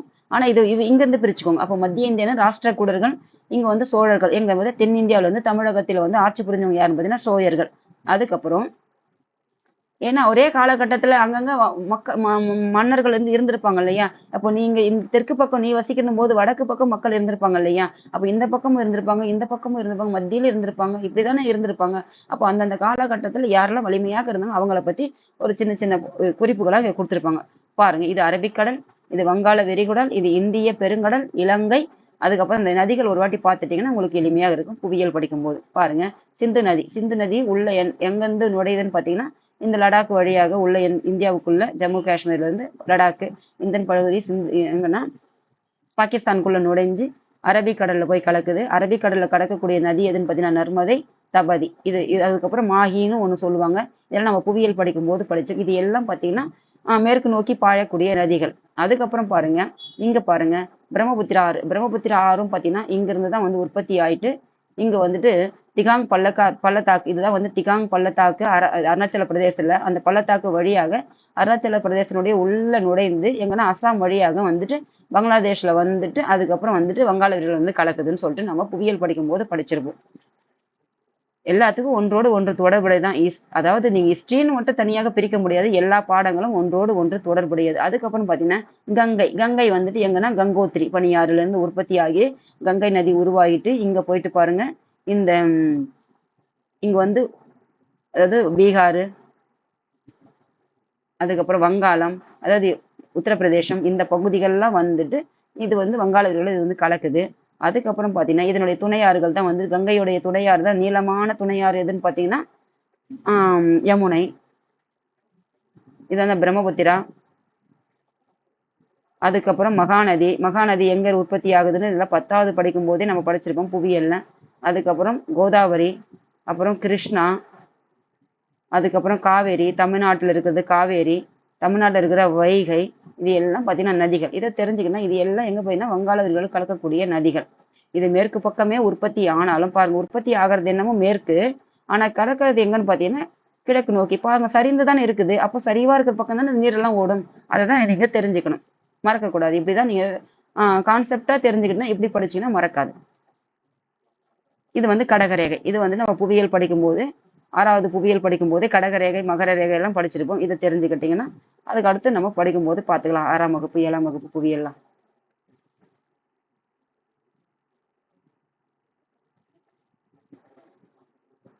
அப்போ சௌகான்கள் வந்துடுறாங்க 12ஆம் நூற்றாண்டுக்கு அப்புறம். யாரை வந்து வெற்றி கொள்றாங்க? சந்தேலர்களையும் தோமர்களையும்.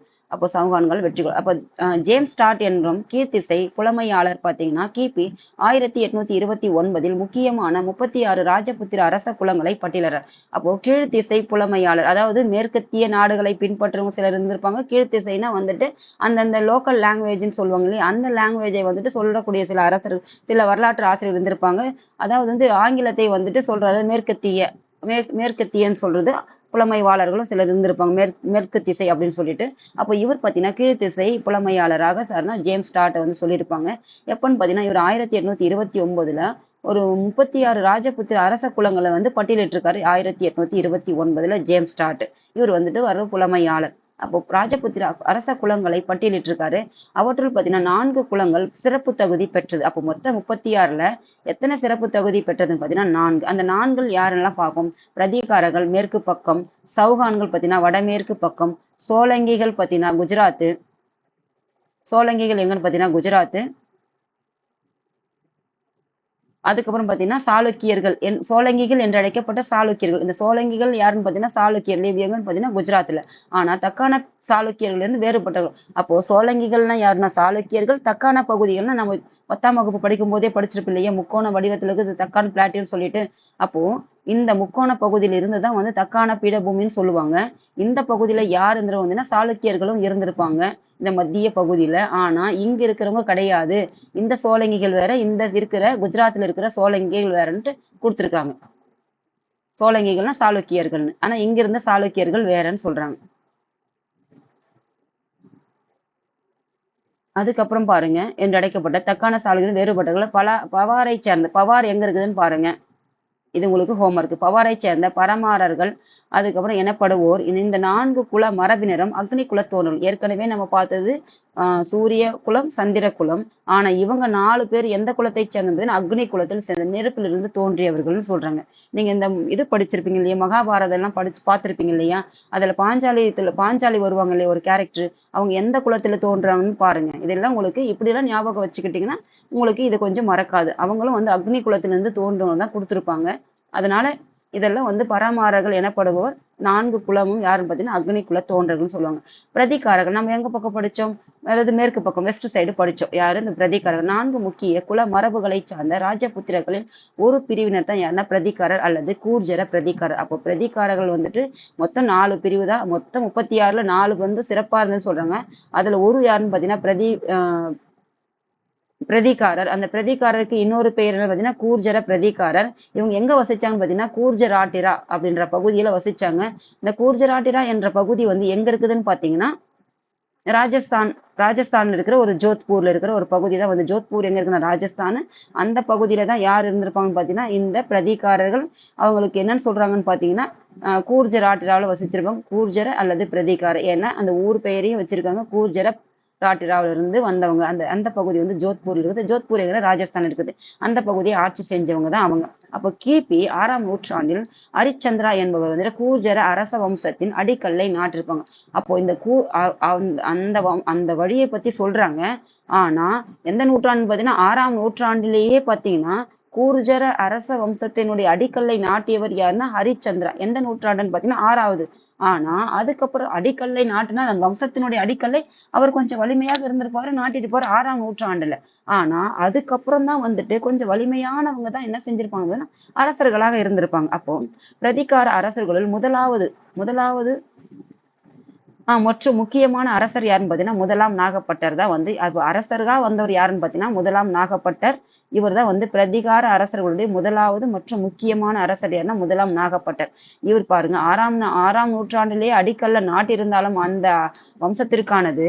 ஆனா கிட்டத்தட்ட 200 ஆண்டுகளுக்கு அப்புறம் தான் வந்துட்டு 8ஆம் நூற்றாண்டில் தான் யாருன்னா முதலாம் நாகப்பட்டரே வந்து அரசரா வராரு. அப்படி வரும்போது பரூச், ஜோத்பூர் ஆகிய பகுதிகளை ஆட்சி செய்த அவர் தனது ஆட்சி பரப்பை குவாலியர் வரைக்கும் விரிவுபடுத்தியிருப்பாரு. அப்போ பரூச் எங்க இருக்கு, ஜோத்பூர் வந்து ராஜஸ்தான் சொல்லிட்டேன். பரூச் எங்க இருக்குன்னு பாருங்க, இந்த பகுதிகளை தான் அவர் ஆட்சி செஞ்சிருப்பாரு. அப்படி ஆட்சி செஞ்சாலும் அவர் ஆட்சி பரப்பை என்ன சொல்றாங்கன்னு பாத்தீங்கன்னா விரிவுபடுத்துறாரு. எங்கிருந்து பாத்தீங்கன்னா குவாலியர் வரைக்கும். குவாலியர் வந்துட்டு எந்த ஸ்டேட்ல இருக்குதுன்னு பாருங்க. குவாலியர் வந்துட்டு பாத்தீங்கன்னா மத்திய பிரதேசத்துல வர ஒரு ஒரு பிளேஸ் தான் வந்துட்டு கேபிட்டல். மத்திய பிரதேசனுடைய கேபிட்டல் தான் வந்துட்டு குவாலியர். அந்த பகுதி வரைக்கும் என்ன செஞ்சிருப்பாருன்னா அவர் வந்துட்டு கைப்பற்றிருப்பாரு. ஆட்சி பரப்பை வந்து விரிவுபடுத்தினாரு அப்படின்னு சொல்றாங்க. அதாவது பெருசாக்குறாங்க. அதுக்கப்புறம் பாத்தீங்கன்னா சிந்துவின் மீது அரேபியர் வந்துட்டு 712 வந்து படையெடுத்து வந்தாங்கன்னு பாத்தீங்க இல்லையா, அதுதான். அப்ப படையெடுப்பை அவர் முறியடித்து அவர்களின் விரிவாக்க நடவடிக்கை, அப்போ சிந்து பகுதியை கைப்பற்றினதுக்கு அப்புறம் படையெடுத்ததுக்கு அப்புறம் மறுபடியும் விரிவாக்கம் பண்றதுக்கு வந்துட்டு உள்ள வரும்போது அதை தடுத்தவர் யாருன்னு பாத்தீங்கன்னா இவருன்னு சொல்றாங்க. யாரு? முதலாம் நாகப்பட்டர். அப்போ அவருக்கு பின்னர் ஆட்சி பொறுப்பேற்ற யாருன்னு பாத்தீங்கன்னா தடுத்தவர் யாருன்னு பாத்தீங்கன்னா, அதாவது அரேபியர் வந்துட்டு உள்ள வர்றது வந்து தடுத்தவர் யாருன்னா முதலாம் நாகப்பட்டர். அவருக்கு அப்புறம் வந்துட்டு யார் வரான்னு பாத்தீங்கன்னா அவருக்கு பின் வத்சராஜா அப்படிங்கிறது வந்துட்டு வராரு. ஒட்டுமொத்த வட இந்தியாவின் மேல வந்துட்டு ஆதிக்கம் செலுத்த ஆசைப்பட்டார். ஆனா தடுத்தது வந்துட்டு அவரு. ஆனா இந்தியா வடபகுதி முழுவதும் ஆதிக்கம் செலுத்த ஆசைப்பட்டவர் யாருன்னா வத்சராஜா. கன்னோஜை கைப்பற்ற அவர் மேற்கொண்ட முயற்சி வங்காள பகுதியின் பாலவம்ச அரசரான தர்மபாலாவுடன் பகை ஏற்பட வழிவகுத்தது. எல்லாருக்கும் என்னது நோக்கம் பார்த்தீங்கன்னா கன்னோஜ் எங்க இருக்குன்னு பார்த்தீங்கன்னா உத்தரப்பிரதேச இருக்கிற ஒரு பகுதி தான்.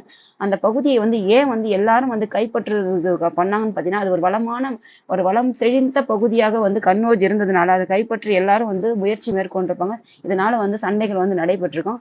அப்படி வந்துட்டு மேற்கொண்டதுனால வங்காளத்தில் இருக்கிற பகுதி கிழக்கு பக்கம் ஆட்சி செஞ்ச மன்னர் யாருன்னு பார்த்தீங்கன்னா பாலவம்ச அரசர் தான் வந்துட்டு தர்மபாலா. அவர் கூட இவருக்கு வந்துட்டு பகை ஏற்படுது. யாருக்கு? வத்சராசாவுடைய. அதுக்கப்புறம் பாத்தீங்க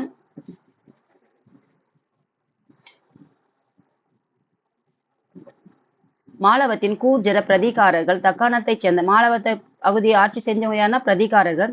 தக்காணத்தை சேர்ந்தவர்கள் யாருன்னு பார்த்தீங்கன்னா ராஷ்டிரகூடர்கள். வங்காளத்திலுடைய யாருன்னு பார்த்தீங்கன்னா பாலர்கள். இந்த மூவரும் ஒவ்வொருவரும் வளம் நிறைந்த கன்னோஜின் மீது அவர்களின் மேலாதிக்கத்தை நிறுவ முயன்றாங்க. அப்போ 3 பகுதிகளும், தக்காணம் வந்து ராஜஸ்தான், மாலவம் வந்துட்டு ராஜஸ்தான், தக்காணம் வந்துட்டு பார்த்தீங்கன்னா இந்த பக்கம் கீழே, அதாவது இந்தியாவுடைய மைய பகுதியில அந்த பகுதியை ஆட்சி செய்தவங்க ராஷ்டிரகூடர்கள். வங்காளத்துல யாருன்னு பார்த்தீங்கன்னா இந்த பக்கம் கிழக்கு பக்கம், இந்த பக்கம் யாருன்னு பார்த்தீங்கன்னா பாலர்கள். இவங்க 3 பேரும் அதை கன்னோஜியோடைய வளமிக்க பகுதிக்காக அந்தந்த காலகட்டத்துல என்னாச்சுன்னு பார்த்தீங்கன்னா சண்டை இருந்ததுனால இவங்க 3 பேருக்குமே மோதல் ஏற்பட்டது. இந்த மும்முனை போட்டியில் 3 சக்திகளும் பலவீனம் ஆயிடுச்சுன்னு சொல்றாங்க. அதுக்கப்புறம் பாருங்க, 2வது யாரு? வத்சராசா படிச்சோமா, ராஷ்டிரகூடர்கள் அரச வம்சத்துல. கூர்ஜர அரச வம்சத்தினுடைய 2வது யாருன்னு பாத்தீங்கன்னா வத்சராஜா. 3வது யாருன்னு பாத்தீங்கன்னா வத்சராஜாவை தொடர்ந்து ஆட்சி பொறுப்பேற்றவர் யாருன்னு பாத்தீங்கன்னா 2ஆம் நாகப்பட்டர். அதுக்கப்புறம் 4வது யாருன்னு பாத்தீங்கன்னா ராமபத்ரா. இவங்க வந்து குறிப்பிடத்தகுந்த சாதனைகள் எதுவும் செஞ்சல. ஆனா அது வாரிசின் அடிப்படையில இவங்க 2 பேரும் வந்திருக்காங்க. ஆனா எதுவும் சாதனைகள் புரியல. இவர் 3, இவர் 4. ஆனா வந்து இவங்க 2 பேரும் தோத்துட்டாங்க. அதாவது சக்சஸா எதுவும் பண்ணல. ஆனா ராமபத்ராவுக்கு பின்னாடி இவருடைய பின்னாடி யார் வர முடியும்? இவருடைய மகன். அவர் யாருன்னு பாத்தீங்கன்னா மிகிர போஜா அல்லது போஜான்னு சொல்றாங்க. இவர் வந்து 4வது அரியன் 3வதாக ஏறி இருப்பார். அதாவது வாரிசின் அடிப்படையில பாத்தீங்கன்னா இவங்க 3, இவர் 4, இவர் 5. ஆனா மன்னராக இருந்தது யாருன்னு பாத்தீங்கன்னா மிகிர போஜா அல்லது போஜான்னு சொல்றாங்க. அரியணை ஏறிப்பாரு. பதவியேற்ற சில ஆண்டுகளுக்குள் பிரதிகாரர்களின் அதிகாரத்தை வலுப்படுத்திவில் அவர் வெற்றி பெற்றார். அப்போ அந்த பிரதிகாரர்களுடைய அதிகாரத்தை வலுப்படுத்தல் வெற்றி பெற்றவர் யாருன்னு பாத்தீங்கன்னா மிகிர போஜான்னு சொல்றாங்க அல்லது போஜான்னு சொல்றாங்க. அவர் வெற்றி பெற்றார். ஒரு வலிமை மிகுந்த அரசராக அவர் தனது நாட்டில் வந்துட்டு அமைதியை பராமரித்தார். அப்போ நாட்டுல வந்து அமைதியை நிலைநாட்டிருப்பார். அதை வந்து அப்படியே ஒரு மெயின்டைன் பண்ணியிருப்பார். அதுக்கப்புறம் பாத்தீங்கன்னா அரேபியரின் அச்சுறுத்தல்களை உறுதியுடன் சமாளித்தார். அரேபியர்கள் வந்துட்டு வந்தாங்கன்னு பாத்தீங்கன்னா சிந்து பகுதி, அதுக்கு முன்னாடியே தடுத்தவர் யாருன்னா முதலாம் நாகப்பட்டர் வந்து தடுத்தாருன்னு பார்த்தோம். அதுக்கப்புறம் அதுக்கு அடுத்து வந்தவர் யாருன்னு பாத்தீங்கன்னா வத்சராஜா வந்துட்டு வட இந்தியா முழுவதும் ஆதிக்கம் செலுத்தணும்னு பார்த்தாருன்னு பார்த்தோம்.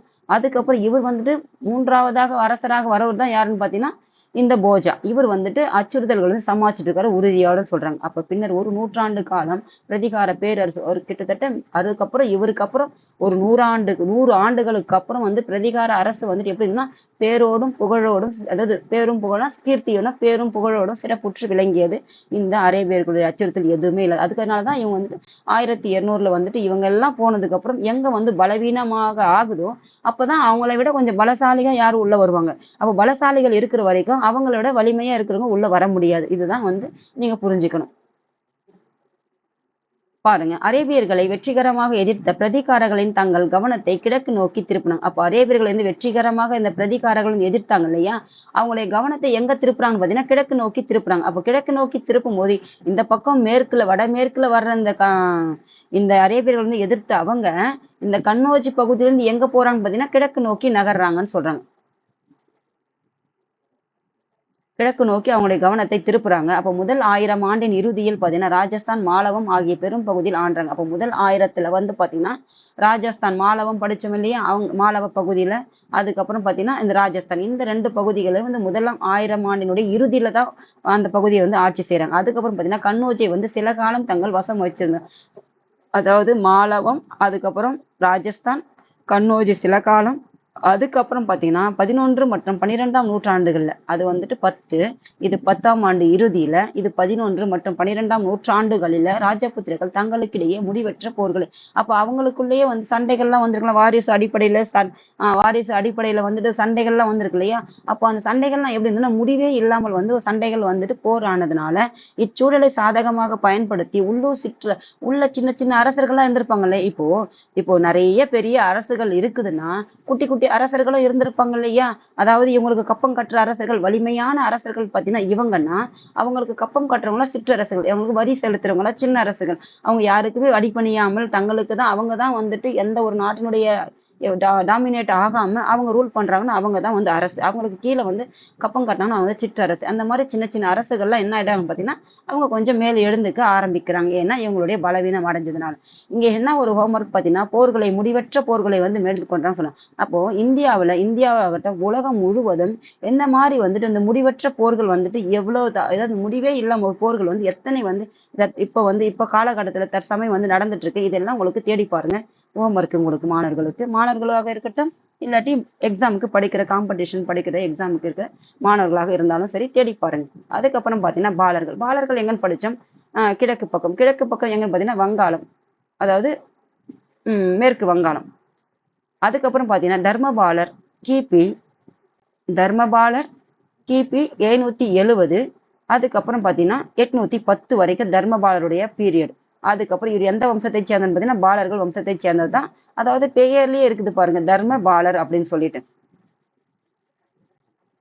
இது எல்லாம் நீங்க பேரெல்லாம் எப்படி இந்த வம்சத்தை பிரிச்சுட்டு இந்த வம்சத்தின் கீழே வந்துட்டு யார் யார் வராங்க, அவங்களுடைய காலகட்டம் என்ன, அதுக்கப்புறம் அவங்க கைப்பற்றிய பகுதிகள் என்ன, அவங்க இருந்த இடம் என்ன, அவங்க யாரை வந்து அடக்கி அதுக்கப்புறம் வராங்க, இந்த மாதிரி நீங்க அங்கங்க இன்ஸ் எழுதி வச்சுக்கிட்டீங்கன்னா இந்த புத்தகத்திலேயே இல்லாட்டி அங்கங்க ஒரு பேப்பர்ல கூட எழுதி அங்கங்க நீங்க ஒட்டிட்டீங்கன்னா உங்களுக்கு இந்த பாடம் படிக்கும் போது இது எல்லாம் மொத்தம் அப்படியே ஒரு கதையா இருக்குது.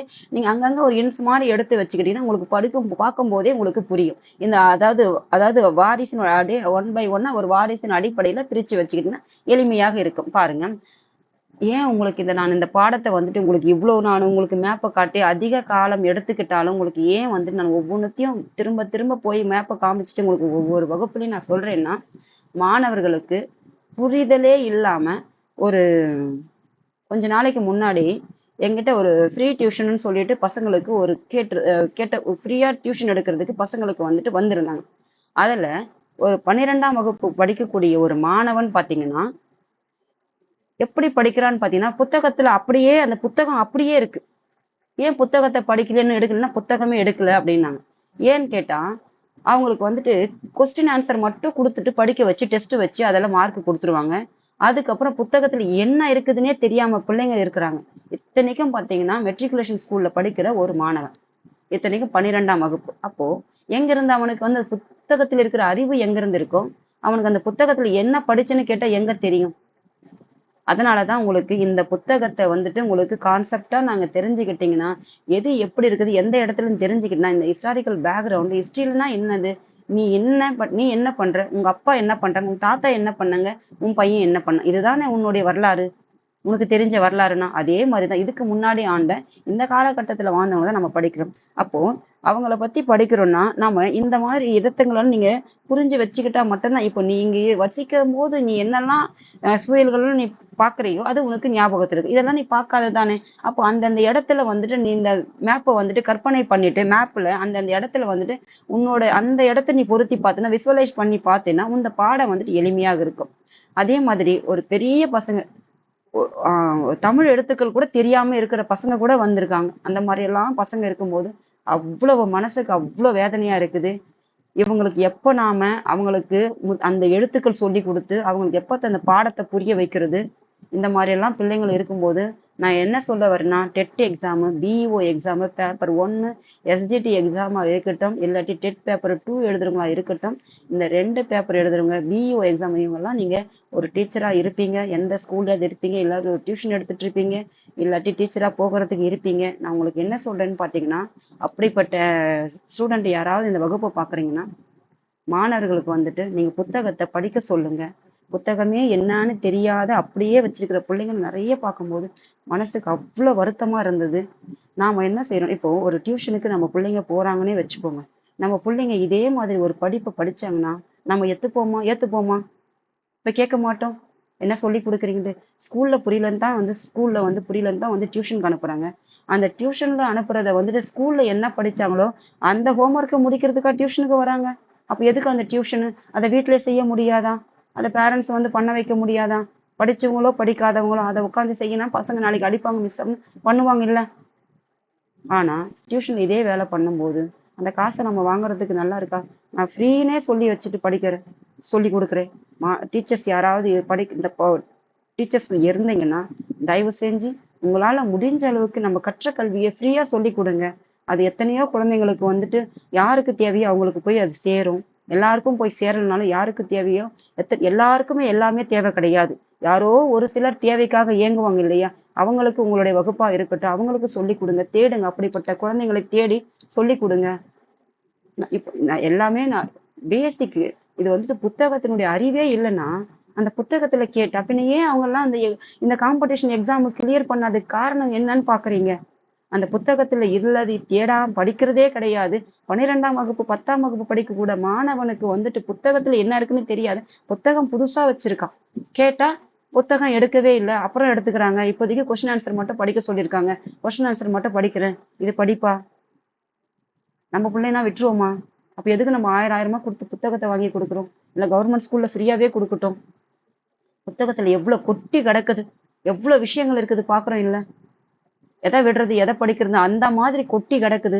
இதெல்லாம் விட்டுட்டு குழந்தைங்களுக்கு நீங்க புக்கத்துல நான் ஒவ்வொரு பேஜ் நம்பரோட சொல்லி வரி வரியா கையை வச்சுதான் படிக்க சொல்லுவேன். அதுதான் வந்து ஒரு புத்தகத்தை படிக்கிறோடைய படிப்பு. புத்தகத்தை தொடவே தொடாது. அப்ப அந்த புத்தகத்துல என்ன இருக்குதுன்னு அந்த பிள்ளைக்கு எங்கிருந்து தெரியும்? நம்ம பிள்ளையா இருந்தா விட்டுடுவோமா? பேசிக் நல்லா ஸ்ட்ராங்கா கொடுங்க. யாரா இருந்தாலும் சரி, தான் பிள்ளைங்களா இருந்தாலும் சரி, இல்லாட்டி உங்களுடைய ஸ்டூடெண்டா இருந்தாலும் சரி. நான் இந்த கிளாஸ் எடுத்ததே பார்த்தீங்கன்னா குழந்தைங்களுக்காக தான் ஆரம்பிச்சதே. ஆனா இதுல பெரிய பிள்ளைங்கள்லாம் நீங்க பாக்குறதுனாலதான் நான் எந்த அட்வைஸ் கூட நான் கொடுக்குறேன். எல்லாருக்கும் எல்லாமும் எல்லா இடத்துலயும் கிடைச்சிடாது. யாருக்கு கொடுக்கணுமோ அவங்களுக்கு கொடுங்க. அதுல எந்த தவறுமே கிடையாது. ஃப்ரீயா கொடுங்க. நம்ம படிச்சதை வந்துட்டு அதாவது கல்வி வந்துட்டு இன்னைக்கு வந்து வியாபாரமா இருக்கிற இடத்துல வந்துட்டு நமக்கு தெரிஞ்சதை நாம சொல்லி கொடுப்போம். நிறைய சொல்லித்தரனால புக்ல இருக்கதையா சொல்லி தரலாம் இல்ல? அந்த குழந்தைங்களுக்கு வந்து புக்கினுடைய ஈடுபாடை வந்துட்டு ஏற்படுத்தி கொடுங்க. புத்தகத்தின் மேல ஈடுபாடு வந்துச்சுன்னா புத்தக வாசிப்பே இல்லை. பிள்ளைங்க கிட்ட வாசிக்க சொன்னா அவ்வளோ தப்பா தமிழையே கொள்றாங்க. அவ்வளவு கஷ்டமா இருக்கு. ஒரு 4 புள்ள வந்ததுலயே 2 புள்ள அப்படி இருக்குதுன்னா அது எத்தனை பிள்ளைங்க பார்த்தீங்கன்னா ஒரு 3 ஸ்கூல்ல வந்து ஒரு தமிழ் மீடியம் புள்ள, ஒரு மெட்ரிகுலேஷன் புள்ள, ஒண்ணு வந்துட்டு பார்த்தீங்கன்னா சிபிஎஸ்சி புள்ள. சிபிஎஸ்சில படிச்சதுலயும் ஒண்ணு அப்படிதான் இருக்கு. மெட்ரிக்ல படிச்சதும் அப்படி இருக்கு. தமிழ் மீடியம் படிச்சதும் அப்படி இருக்கு. அப்போ ஒரு குறிப்பிட்ட இடத்துல இருந்து ஒரு குறிப்பிட்ட ஸ்கூல்ல மட்டுமே என்கிட்ட வந்த பிள்ளைங்களே ஒண்ணு அப்படி இருக்குதுன்னா அப்ப இந்த ஒட்டுமொத்த அந்த இடத்துடைய இருக்கிற ஸ்கூல்ல எடுத்து பாருங்க, அந்த டிஸ்ட்ரிக்ட் எடுத்து பாருங்க, அதே மாதிரி மற்ற டிஸ்ட்ரிக்ட் எடுத்து பாருங்க, அப்ப அந்த தமிழ்நாட்டை எடுத்து பாருங்க, அப்ப இந்தியா எடுத்து பாருங்க. இந்தியா எடுத்து பாருங்க. அப்போ எங்கிருந்து இருக்கும்? அதாவது பாடத்தினுடைய புரிதலே இல்லாம படிச்சீங்கன்னா அந்த படிப்பு வந்துட்டு எந்த ஒரு பயனையுமே தராது. நாளைக்கு நிச்சயம் நீங்க கஷ்டப்படுவீங்க. ஆனா நீங்க இப்பவே நல்லா, அதாவது டீச்சர்ஸ் யாராவது பாக்குறீங்கன்னா தயவு செஞ்சு இந்த குழந்தைங்களுக்கு நீங்க பார்த்துட்டு, குழந்தைங்க பார்க்கலனா கூட சில பிள்ளைங்க தேடுற பிள்ளைங்க கண்டிப்பா நிச்சயம் தேடும். ஆனா தேடாத பிள்ளைங்களுக்கு தேடி சொல்லி கொடுங்க. நீங்க புரிஞ்சுக்கிட்டதை சொல்லி கொடுங்க. ஃப்ரீயா சொல்லி கொடுங்க, தப்பே இல்லை. நாளைக்கு நம்ம பிள்ளைங்களுக்கு யாரு சொல்லி தருவாங்க சொல்லுங்க பார்க்கலாம். எல்லா சூழ்நிலையும் எல்லாருக்குமே வரும். எல்லாருமே அந்தந்த சூழ்நிலை, அந்தந்த காலகட்டத்தை கடந்துதான் வரும். எல்லாருக்குமே எல்லா சூழ்நிலையும் எல்லாமே கிடைச்சிராது. ஒவ்வொரு சூழ்நிலையில ஒவ்வொரு காலகட்டத்துல ஒவ்வொருத்தருக்கும் ஒண்ணு ஒண்ணு கிடைக்காம போகும். அப்போ ஏங்குறதை விட நீங்க இருக்கிற இடத்துல யாருக்கு கொடுக்கணுமோ கொடுங்க. நிச்சயம் போய் அது சேரும். ஒவ்வொரு பிள்ளைக்கு போய் சேர்ந்தாலும் அதை விட வேற என்ன வேணும்? நமக்கு அதுதானே தேவை. அதனால இந்த பாடத்தை பசங்க புக்கையே தொடாம இருக்கிற பிள்ளைங்களை படிக்க வைங்க. பாருங்க இப்ப பாலர்கள். இவர் எங்க பாத்தீங்கன்னா பால வம்சத்தை உருவாக்கியவர் யாருன்னா கோபாலர். அரச பரம்பரையைச் சேர்ந்தவர் என்ற வரலாற்று பின்னணி அவருக்கு கிடையாது. அப்போ கிழக்கு பக்கம் இருக்கிற இந்த மேற்கு வங்காளத்துல ஆட்சி புரிஞ்சவர் யாருன்னு பாத்தீங்கன்னா பால வம்சம். அந்த மன்னர் யாருன்னு பாத்தீங்கன்னா கோபாலர். இவர் பாத்தீங்கன்னா இவர் தான் இந்த பால வம்சத்தையே உருவாக்கியிருப்பாரு.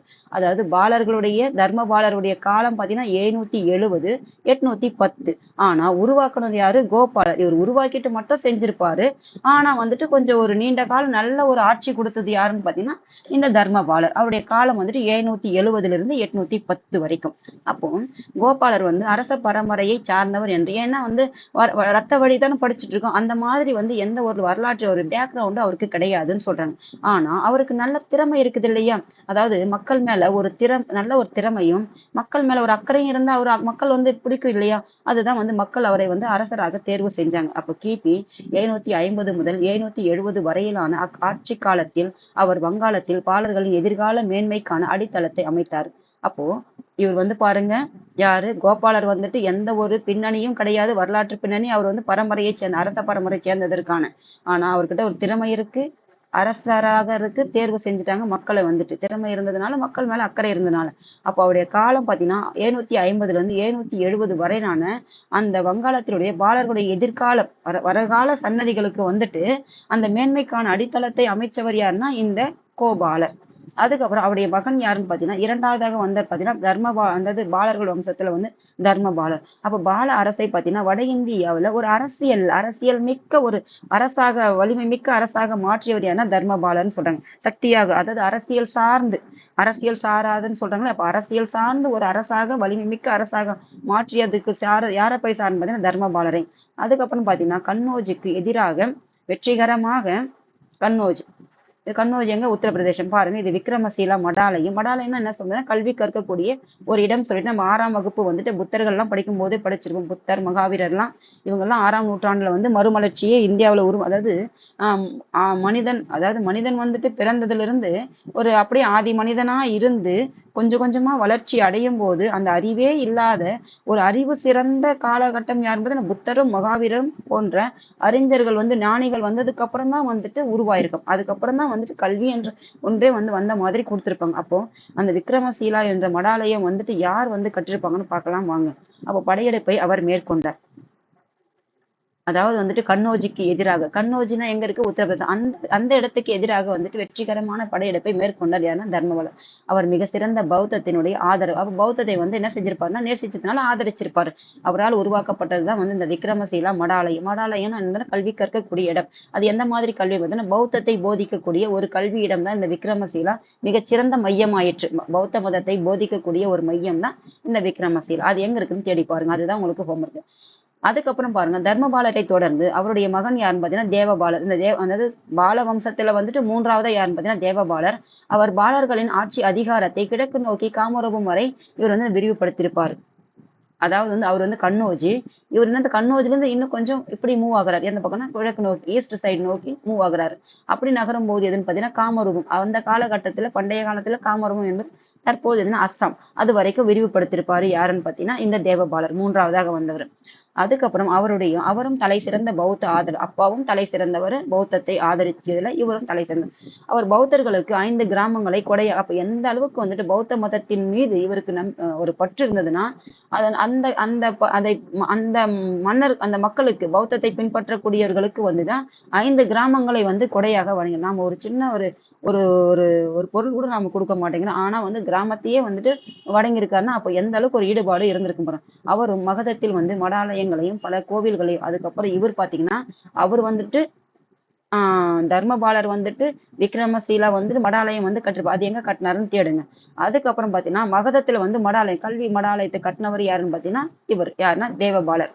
இது மகதம் எங்க இருக்குன்னா பீகார். இதெல்லாம் தெரிஞ்சுக்கிட்டீங்கன்னா உங்களுக்கு அப்புறம் காமிக்கிறேன். கோவில்களையும் மடாலயங்களையும் மற்றும் கோவில்களையும் நிறுவியிருப்பாரு தர்மபாலர். தேவபாலர் ஆகியோரின் ஆட்சி காலங்கள் வங்காள வரலாற்றின் சிறப்பு மிக்க ஒளிரும் அத்தியாயங்கள் சொல்லியிருக்காங்க.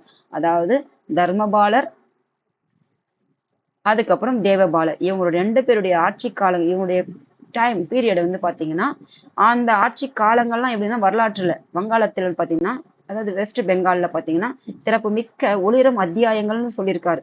அப்போ அந்த அளவுக்கு வந்து சிறப்பா நாட்டை வந்து கொண்டு போயிருக்காங்க. யாருன்னு பாத்தீங்கன்னா ஏசி மஜும்தார் கருத்து கூறியிருக்காங்க. அதுக்கப்புறம் பாத்தீங்கன்னா தேவபாலருக்கு பின்னாடி 5 அரசர்கள் அப்பகுதியை சிறப்பித்து சொல்ல இயலாத அளவிற்கு ஆட்சி புரிஞ்சிருப்பாங்க. நம்ம அதுலயும் வந்து 2 அரசர்கள் வந்து அவ்வளவாக ஆட்சி புரியலன்னு சொல்லிட்டு பார்த்தோம். இங்க வந்து பாலர்கள்லயும் யார் பாத்தீங்கன்னா பிரதிகாரர்கள்ல 2 பேரு, இங்க வந்து பாத்தீங்கன்னா 5 பேரு சிறப்பித்து சொல்ல இயலாத அளவிற்கு ஆட்சி புரிஞ்சதுனால அவங்கள பத்தி வரலாற்றுல பேசப்படுறது இல்லை. ஆனால் 988ஆம் ஆண்டு முதலாம் மகிபாலர் எப்போ வரான்னு பாத்தீங்கன்னா 988ல கிபில முதலாம் மகிபாலர் என்பவர் 4வதாக அரியணை ஏறாரு. இவர் அரியணை ஆனா வந்து இவங்க பேரளவுக்கு ஆனா வந்து எந்த ஒரு சாதனையும் புரியல. ஆனா வாரிசின் அடிப்படையில இவங்க வந்திருப்பாங்க 5 பேர். ஆனா அரசராக ஏற்றுவது யார் பார்த்தீங்கன்னா முதலாம் மகிபாலர். அரியணை ஏறியதை தொடர்ந்து பால அரச முன்னெப்பும் இல்லாத பெயரையும் புகழையும் இவருடைய காலகட்டத்தில் பெற்றது.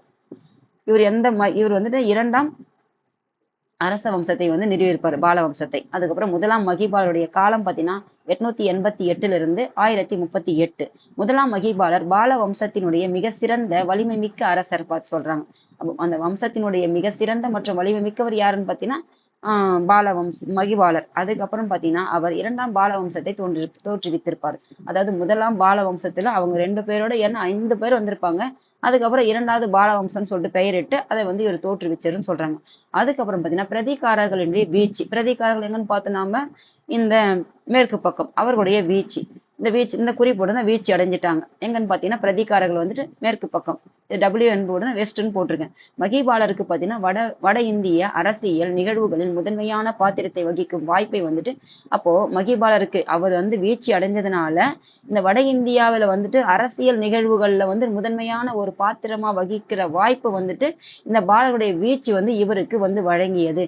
மகிபாலர் வந்துட்டு 2வது பால வம்சத்தை தோற்றுவித்தவர். இவருடைய காலம் பாத்தீங்கன்னா 988 வந்து 1038. ஆனால் தென்னிந்திய அரசரான ராஜேந்திர சோழனுடைய படையெடுப்பை காரணமாக வாரணாசிக்கு அப்பால் தனது அதிகாரத்தை விரிவுபடுத்த இயலாமல் போயிற்று. அப்போ மகிபாலருக்கு எந்த பக்கம்னு பாத்தீங்கன்னா இந்த பக்கம் மேற்கு பக்கம் வந்துட்டு பிரதிகாரர்கள் வீழ்ச்சியானனால பாத்தீங்கன்னா வட இந்தியா முழுவதும் அரசியல்ல வந்துட்டு ஆதிக்கம் செலுத்திற்கு ஒரு சான்ஸ் வந்து அவருக்கு கிடைச்சது. ஆனா அதை விட ஒருத்தர் ராஜா இருப்பா இல்லையா, யாருன்னு பாத்தீங்கன்னா தென்னிந்தியாவில, அதாவது தெற்கு பக்கம்.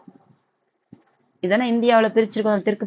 தெற்கு பக்கம் யாரு, சேர சோழ பாண்டியர்கள்லாம் இந்த பக்கம் ஆட்சி புரிஞ்சான்னு பாத்தீங்கன்னா இதுதானே வந்து வடக்கு பக்கம். அப்போ இந்த பக்கத்துல ஆட்சி புரிஞ்சவங்க யாருன்னு பாத்தீங்கன்னா தமிழ்நாட்டுல வந்துட்டு சோழர்கள் வந்துட்டு இந்த காவிரி அதாவது காவிரி ஆற்று பகுதிகளில் வந்துட்டு டெல்டா பகுதிகளில் வந்து ஆட்சி புரிஞ்சிருப்பாங்க. அப்படி வந்தவங்க தான் யாருன்னு பாத்தீங்கன்னா ராஜேந்திர சோழன். அதாவது தென்னிந்திய அரசரான ராஜேந்திர சோழனுடைய படையெடுப்பு பார்த்தீங்கன்னா அப்போ வாரணாசிக்கு மேல போகணும்னா வாரணாசி எங்க இருக்கு, உத்தரப்பிரதேசம். அதுக்கு மேல படையெடுத்துட்டு போனவ யாருன்னா தென்னிந்தியாவில இருந்து ஒருத்தர் போனாருன்னா யாருன்னு பாத்தீங்கன்னா ராஜேந்திர சோழனுடைய. அப்போ வாரணாசிக்கு அப்பால அவருடைய ஆதிக்கத்தை யாரால செலுத்த முடியல, இந்த மகிபாலரால செலுத்த முடியல. அதுக்கு வலிமையான யார் வந்துட்டாங்க, தென்னிந்தியாவில இருந்து இவர் வந்துட்டு போயிட்டாரு அதுக்கு மேல. அதுக்கப்புறம் பாத்தீங்கன்னா அந்த பால வம்சத்தின் பண்டைய புகழையும் பெயரையும் மகிபாலர் என்ன செஞ்சிருப்பாருன்னு பாத்தீங்கன்னா மீட்டெடுத்தாருன்னு சொல்றாங்க. அப்ப வாரணாசி, சாரநாத், நாலந்தா ஆகிய இடங்களில் சமயம் சார்ந்த ஏராளமான கட்டடங்களை கட்டுவித்த மகிபாலர் பழைய கட்டடங்களையும் புனரமைத்தார். அப்போ வாரணாசி எங்கன்னு பாத்தீங்கன்னா உத்தரப்பிரதேசம் இதெல்லாம் தெரிஞ்சுக்கிட்டீங்கன்னா உங்களுக்கு எளிமையா இருக்கும். அதுக்கப்புறம் சாரநாத் எங்கன்னு பார்த்தீங்கன்னா உத்தரப்பிரதேசம், நாலந்தா எங்க இருக்குன்னு பார்த்தீங்கன்னா பீகார். இந்த இடத்துல எல்லாம் என்ன செஞ்சிருக்கோம் பார்த்தீங்கன்னா சமயம் சார்ந்த ஏராளமான கட்டடங்கள் அந்த அந்த சமயத்தை எந்த சமயத்தை பௌத்த சமயத்தை சார்ந்த கட்டடங்களை வந்து கட்டி வச்சது மட்டும் இல்லாமல் பழமையான கட்டடங்களை என்ன செஞ்சிருப்பாங்கன்னா புதுப்பிச்சிருப்பார், அதை வந்து புனரமைச்சது. இது எல்லாம் யாரோட செஞ்சிருப்பாங்க பார்த்தீங்கன்னா மகிபாலர். மகிபாலருடைய இறப்பை தொடர்ந்து பாலவம்சம் வீழ்ச்சி விட்டது. எப்போ அவருடைய காலம் போட்டுனாங்கன்னா 1038. அதுக்கப்புறம் என்ன ஆச்சுன்னு பார்த்தீங்கன்னா அந்த வம்சமே வந்து வீழ்ச்சி விட காரணமாயிடுச்சு. அதுக்கப்புறம் பார்த்தீங்கன்னா சேனா வம்சத்தின் வருகைக்கு வழிவகுத்தது. அப்போ இவர் வந்து வீழ்ச்சி விட்டுறதுனால எந்த வம்சம் பார்த்தீங்கன்னா சேனா வம்சம். அப்போ சேனா வம்சத்தை என்னன்னு சொல்றாங்க, சௌகான்கள் சொல்றாங்க. சௌகான்கள் பார்த்தீங்கன்னா கிபி 956 முதல் 1192. அப்போ இந்த அவர் வந்துட்டு 1038 வரைக்கும் இருந்தாரு. ஆனா இவங்களுடைய ஆட்சி வந்து ஆரம்பமாகும் இல்லையா, அவங்க முடிவுற்ற உடனே ஆகாது இல்ல, அப்ப அங்க கொஞ்சம் சின்னதா எங்கேயாவது இருந்திருப்பாங்க இல்லையா, அப்போ அவங்களுடைய காலம் வந்து எழுதப்படுது அதுல இருந்து. அப்போ 956 முதல் 1192 வரை இன்றைய ராஜஸ்தானின் கிழக்கு பகுதிகளை சாகம்பரி நகரில் தலைநகரை நிறுவி ஆட்சி செய்து வந்தார். யாரு? இந்த சௌகான்கள் பார்த்தீங்கன்னா 956 இருந்து 1192 வரை இன்றைய எங்கன்னு பார்த்தீங்கன்னா ராஜஸ்தான். இதுதான் வந்துட்டு ராஜஸ்தான் பகுதினா, இந்த ராஜஸ்தான் பகுதிக்கு இது வடக்கு, இது தெற்கு, இது கிழக்கு, மேற்கு. அப்போ ராஜஸ்தான் பகுதி இதோட முடிவடையுது. உங்களுக்கு ஒரு ஞாபகம் வச்சுக்கிறதுக்காக கொடுத்துருக்கு. அப்போ ராஜஸ்தானுடைய கிழக்கு பகுதி தான் இது. இப்போ இந்த கிழக்கு பகுதி ஈஸ்ட் சைடு பார்த்தீங்கன்னா எதுன்னு பார்த்தீங்கன்னா சாகம்பரி என்ற ஒரு நகர் இருக்குது. அந்த நகரை வந்துட்டு தலைநகராக ஆட்சி புரிஞ்சவர் தான் இந்த சௌகான்கள். அதுக்கப்புறம் இந்த ராஜபுத்திர அரச வம்சத்தை தோற்றுவித்தவர் யாருன்னு பார்த்தீங்கன்னா சிம்மராஜ் தான் வந்துட்டு இந்த சௌகான்களுடைய அரச வம்சத்தை தோற்றுவித்தவர் யாருன்னா சிம்மராஜ். அப்போ இவர் மற்றும் சிம்மராஜ் என்பவர் இந்த சௌகானுடைய அரச வம்சத்தை தோற்றுவித்தது மட்டும் இல்லாமல் அஜ்மீர் என்ற ஒரு நகரை தோற்றுவித்தவர் என்று அறியப்படுறார். அப்போ சௌகான்கள் பார்த்தீங்கன்னா பிரதிகாரர்களுக்கு கட்டுப்பட்ட குறுநில மன்னராக இருந்தவர் தான். அப்போ பிரதிகாரர்கள் எங்க பார்த்தோம், இந்த மேற்கு பக்கம் பார்த்தோம். இதுதான் வந்து பிரதிகாரர்கள். இந்த சௌகான்கள் பார்த்தீங்கன்னா வடமேற்கு பகுதியிலிருந்து வந்தவங்க தான் இந்த பகுதியை ஆட்சி புரிஞ்சிருப்பாங்க. அப்போ மேற்கும் தானே சேருது. அப்போ இவங்களுக்கு வந்துட்டு இந்த சௌகான்கள் வந்துட்டு என்ன செஞ்சிருப்பாங்க, கப்பம் கட்டியிருப்பாங்க. ஏன்னா இவங்க வலிமையாக இருந்தாங்க இவங்களுக்கு முன்னாடி. அவங்களோட வீழ்ச்சி தான் இவங்களுக்கு எழுச்சிக்கு காரணமாகுது. அப்போ பிரதிகாரர்கள் பார்த்தீங்கன்னா கட்டுப்பட்ட ஒரு குறுநில மன்னராக இருந்தவர் தான் இந்த சௌகான்கள். அரேபியரின் படையெடுப்பின் போது அரேபியர் 1912 வந்துட்டு வந்தாங்க, 712 வந்தாங்க இல்லையா, அந்த காலகட்டத்துல அதுக்கப்புறமும் வந்திருப்பாங்க இல்லையா, அப்பதான் தடுத்தாங்கலாம் படிச்சோம் முதலாம் நாகப்பட்டரு. அப்ப அந்த காலகட்டத்துல பாத்தீங்கன்னா இந்த பிரதிகாரர்களோடு சேர்ந்தது யாரு, சௌகான்கள் தோளோடு தோல் நின்று இந்த எதிர்த்திருப்பாங்க. யாரு? அரேபியர்களும் எதிர்த்திருப்பாங்க இந்த பிரதிகாரர்களோடு சேர்ந்து இந்த சௌகான்கள். ஏன்னா அவங்களுக்கு கப்பம் கட்டிட்டு வந்தாங்க, அவங்க சொல்றதெல்லாம் அவங்க கேட்கணும். அப்ப சௌகான்கள் வம்சாவளியின் கடைசி அரசர் யாருன்னா பிருத்திவிராஜ் சௌகானை அரச வம்ச அரசர்களில் தலை சிறந்தவர் என கருதப்படுறார். நாம படிச்சோம் பிருத்திவிராஜ் சௌகான் வந்துட்டு இது 10ஆம் வகுப்பு 11ஆம் வகுப்பு எல்லாம் பாத்தீங்கன்னா அவ்வளவு டீட்டெயில்டா கொடுத்துருப்பாங்க. இதெல்லாம் நீங்க நல்லா தெரிஞ்சுக்கிட்டுனா அங்க வந்து அதனுடைய தொடர்ச்சி வந்து உங்களுக்கு எளிமையாக இருக்கும். இது வந்துட்டு மாணவர்களுக்கு கிடையாது, காம்படிஷன் எக்ஸாமுக்கு படிக்கிறவங்களுக்கு வந்து ஒரு புரிதல் ஏற்படும். அங்க இருந்து உங்களுக்கு எளிமையாக இருக்கும்.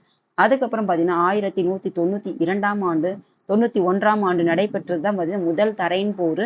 இந்த முதல் யாரை வந்து தோற்கடிச்சவர் பார்த்தீங்கன்னா முகமது கோரியை வந்து தோற்கடித்தார். இருந்த போதிலும் 1192ஆம் ஆண்டு நடைபெற்ற 2ஆம் தரையின் போரில் அவர் தோற்கடிக்கப்பட்டு கொல்லப்பட்டிருப்பார். அதாவது 1191ல இந்த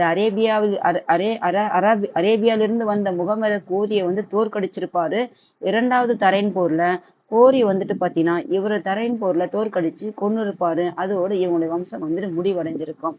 அதுக்கப்புறம் பாத்தீங்கன்னா அடுத்த பார்ட் 2 வீடியோ வந்துட்டு கலை மற்றும் கட்டடக்கலைக்கு வந்துட்டு ராஜபுத்திரர்களுடைய பங்களிப்பு தான் பார்க்க போறோம். இவங்களுக்கு அப்புறம் யார் வருவாங்கன்னு பாத்தீங்கன்னா அரேபியாவுடைய படையெடுப்பு எப்படி வந்து இந்தியாவுக்குள்ள வந்து நுழையிறாங்க அப்படின்றது இந்த மேப் வந்து அந்த பாடங்கள் படிக்கும்போது இந்த மேப்பையும் நம்ம ஒரு வாட்டி பார்த்துட்டோம்னா உங்களுக்கு எளிமையா இருக்கும். இந்த மேப்பை வந்து படிச்சுட்டீங்கன்னா உங்களுக்கு வந்துட்டு எந்தெந்த பகுதியில யார் இருந்தாங்க, எந்தெந்த காலகட்டம், இதெல்லாம் வந்துட்டு நீங்க அங்கங்கே அந்த இயருங்கள்லாம் போட்டு வச்சு எந்த வம்சத்தை சேர்ந்தோம்னா புக்கில் நல்லா இவ்வளோ இடம் இருக்குது எழுதி வச்சுக்கினா இடம் எளிமையா இருக்கும். இந்த இடத்த வரும்போது இது என்னன்னா ஹரியானான்னு கொடுத்துருந்தாங்க, இது வந்துட்டு சௌகான்கள் வந்து ராஜஸ்தான் கொடுத்துருந்தாங்க, இது சோளிங்கர் வந்துட்டு குஜராத்னு கொடுத்துருந்தாங்க. இதெல்லாம் நீங்க பரமாரர்கள் வந்துட்டு எங்க இருக்குதுன்னு தேடி, இது மட்டும் உங்களுக்கு ஹோம்ஒர்க். மற்ற இடங்கள்லாம் நான் சொல்லிட்டேன், இதெல்லாம் நீங்க தேடி பாருங்கம்மா. தேடினீங்க தான் உங்களுக்கு கிடைக்கும். அப்படியே புக்கையே தேட மாட்டீங்கன்னா நீ எங்கேருந்து நீங்க எல்லாம் போயிட்டு தேடுவீங்க? எனக்கு புரியல பிள்ளைங்களா. உங்களுக்கு என்ன சொல்றேன்னா நிறைய இருக்குது, இந்த புத்தகத்தை நிறைய படிங்க, நல்ல ஒரு நாலேஜா வச்சுக்கோங்க. அப்பதான் நீங்க வருங்காலத்துல வந்துட்டு நல்லா வந்துட்டு ஷைன் ஆக முடியும். இப்படி இருந்தீங்கன்னா இந்த மாங்குன்னு இப்படி படிச்சுட்டு இருக்காங்க பாருங்க, அதே நிலைமை தான் உங்களுக்கும் வரும். அதனாலதான் நான் உங்களுக்கு இந்த படிக்கிறத வந்துட்டு புத்தகத்தையோட சேர்த்து நல்லா தெரிஞ்சு வச்சுக்கிட்டீங்கன்னா ஒரு நல்ல ஒரு நாலேஜ், ஒரு பேசிக் வந்து நல்ல ஃபவுண்டேஷன் வந்து ஸ்ட்ராங்கா போடுங்க. கான்செப்டோட படிங்க. மனப்பாடம் மனப்பாடம் ஐயோ, இந்த பிள்ளைங்க பாத்தீங்கன்னா question answer book back question படிக்கிறாங்க. அப்ப எங்கிருந்து அதை வச்சு கொஸ்டின் கேட்பாங்க, அதுல மார்க் வாங்கிட்டு போனா எங்கிருந்து அவங்களுக்கு நாலேஜ் வரும்? எங்கிருந்து மத்த எக்ஸாம் எல்லாம் அவங்க வந்து எழுதுவாங்க? இதெல்லாம் தப்பு இல்லையா? நமக்குள்ள செஞ்ச அந்த மாதிரி ஒரு படிப்பு நம்ம பிள்ளைங்க படிச்சா நம்ம விட்டுருவோமா? அந்த பிள்ளைங்க நம்ம எவ்வளவு பணத்தை கொட்டி படிக்க வைக்கிறோம், கஷ்டம் இல்ல? இதெல்லாம் தெரிஞ்சுக்கோங்க. பெரிய பிள்ளைங்க யாராவது பாத்தீங்கன்னா இதுக்கு மாதிரி இந்த மாதிரி தப்பெல்லாம் நீங்க செய்யாதீங்க தயவு செஞ்சு. தேங்க்யூமா. அதுக்கு அடுத்து நம்ம பார்ட் வீடியோ 2 வீடியோ வந்து பார்க்கலாம். எல்லாரும் தான் பிள்ளைங்களா நினைச்சீங்கன்னு வச்சுக்கோங்களேன், இந்த மாதிரி எல்லாம் தப்பு செய்ய முடியாது. காசு வந்து ஒரு தேவைக்கு, தேவைக்கு மேல வந்து அது தேவைக்கு மேல போனா அது சேவைக்கு. எல்லாருக்கும் காசு தேவைதான், அதுக்கு மேல போனா இப்போ இந்த படிப்பு வந்துட்டு எங்க வந்து தேடி போறாங்க, இப்போ டியூஷனுக்கு போறாங்க. அதை சொல்லி கொடுக்கறதுனால நமக்கு ஒரு நம்ம என்ன சொல்லி கொடுக்கணும் அதெல்லாம் சொல்லி கொடுக்கணும். புக்கில் இருக்கிறத படிக்க வைக்காம question answer, book back answer, homework இதை பண்ண வைக்கிறதுக்கு எதுக்கு அவங்க வரணும்? அது வீட்டிலேயே செஞ்சுட்டு போகலாமே. இந்த மாதிரி நீங்க யாராவது எடுத்தீங்கன்னா தயவு செஞ்சு செய்யாதீங்க. இந்த மாதிரி படிப்பு உங்க பிள்ளைங்க படிச்சோன்னு நீங்க விட்டுருவீங்களா? இதுதான் என்னோட கேள்வி.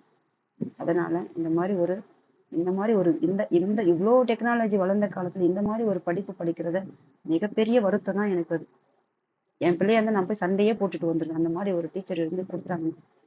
சரி, இந்த மாதிரி தவறெல்லாம் செய்யாதீங்க. நம்ம பிள்ளைங்களுக்கு நம்ம எப்படி நம்ம முன்னாடி பேசிக் வந்து ஃபவுண்டேஷன் ஸ்ட்ராங்கா போட்டோம்னா நாளைக்கு பின்னாலத்துல வந்து யாரோட கையும் ஏந்தாம அவங்க வந்துட்டு எதுக்குமே கையேந்த மாட்டாங்க. அது என்னதான் நீங்க அறிவியல் பூர்வமா இன்னைக்கு நல்லா டெவலப் ஆயிட்டு போனாலும் கையேந்த மாட்டாங்க, அப்டேட் ஆயிட்டே இருப்பாங்க பிள்ளைங்க. அதனால அந்த மாதிரி ஒரு கல்வியை வந்துட்டு நீங்க சொல்லி கொடுக்குற பிள்ளைங்களுக்கு கொடுங்க. இதுதான் படிக்கணும்னு சொல்லி கொடுங்க, தெரியலையா சொல்லி கொடுங்க. அதுதான் அவங்களுக்கு வாழ்க்கையில வந்துட்டு அவங்கள வந்து தூக்கி பிடிக்கும். இதை இப்படி படிச்சாங்கன்னா அது எந்த வகையிலுமே அவங்களுக்கு பிரயோஜனமே இல்லை. சும்மா நானும் படிச்சேன், டிகிரி படிச்சேன், 10வது படிச்சேன், இந்த படிச்சு முடிச்சுட்டு வந்திருக்கேன்றதுதான் ஒரு பேருக்கு தான் இருக்குமே ஒழிய அவங்க வாழ்க்கைக்கு இருக்காது. அதனால டீச்சர்ஸ் நிச்சயம் இந்த யாராவது ஒரு டீச்சர்ஸ் இந்த வகுப்பை பார்ப்பீங்க. ஏன்னா நிறைய எக்ஸாம் வந்து இப்போ வருது. அதனால பார்த்தீங்கன்னா நீங்க இந்த மாதிரி ஒரு கல்வியை வந்து மாணவர்களுக்கு கொடுக்காதீங்க. தேங்க்யூம்மா. இதோட இந்த வகுப்பு வந்து முடிச்சிடுறேன். அடுத்து வந்து பார்ட் 2 வீடியோவில் வந்துட்டு மீதி இருக்கிறதெல்லாம் நம்ம பார்ப்போம். தேங்க்யூம்மா.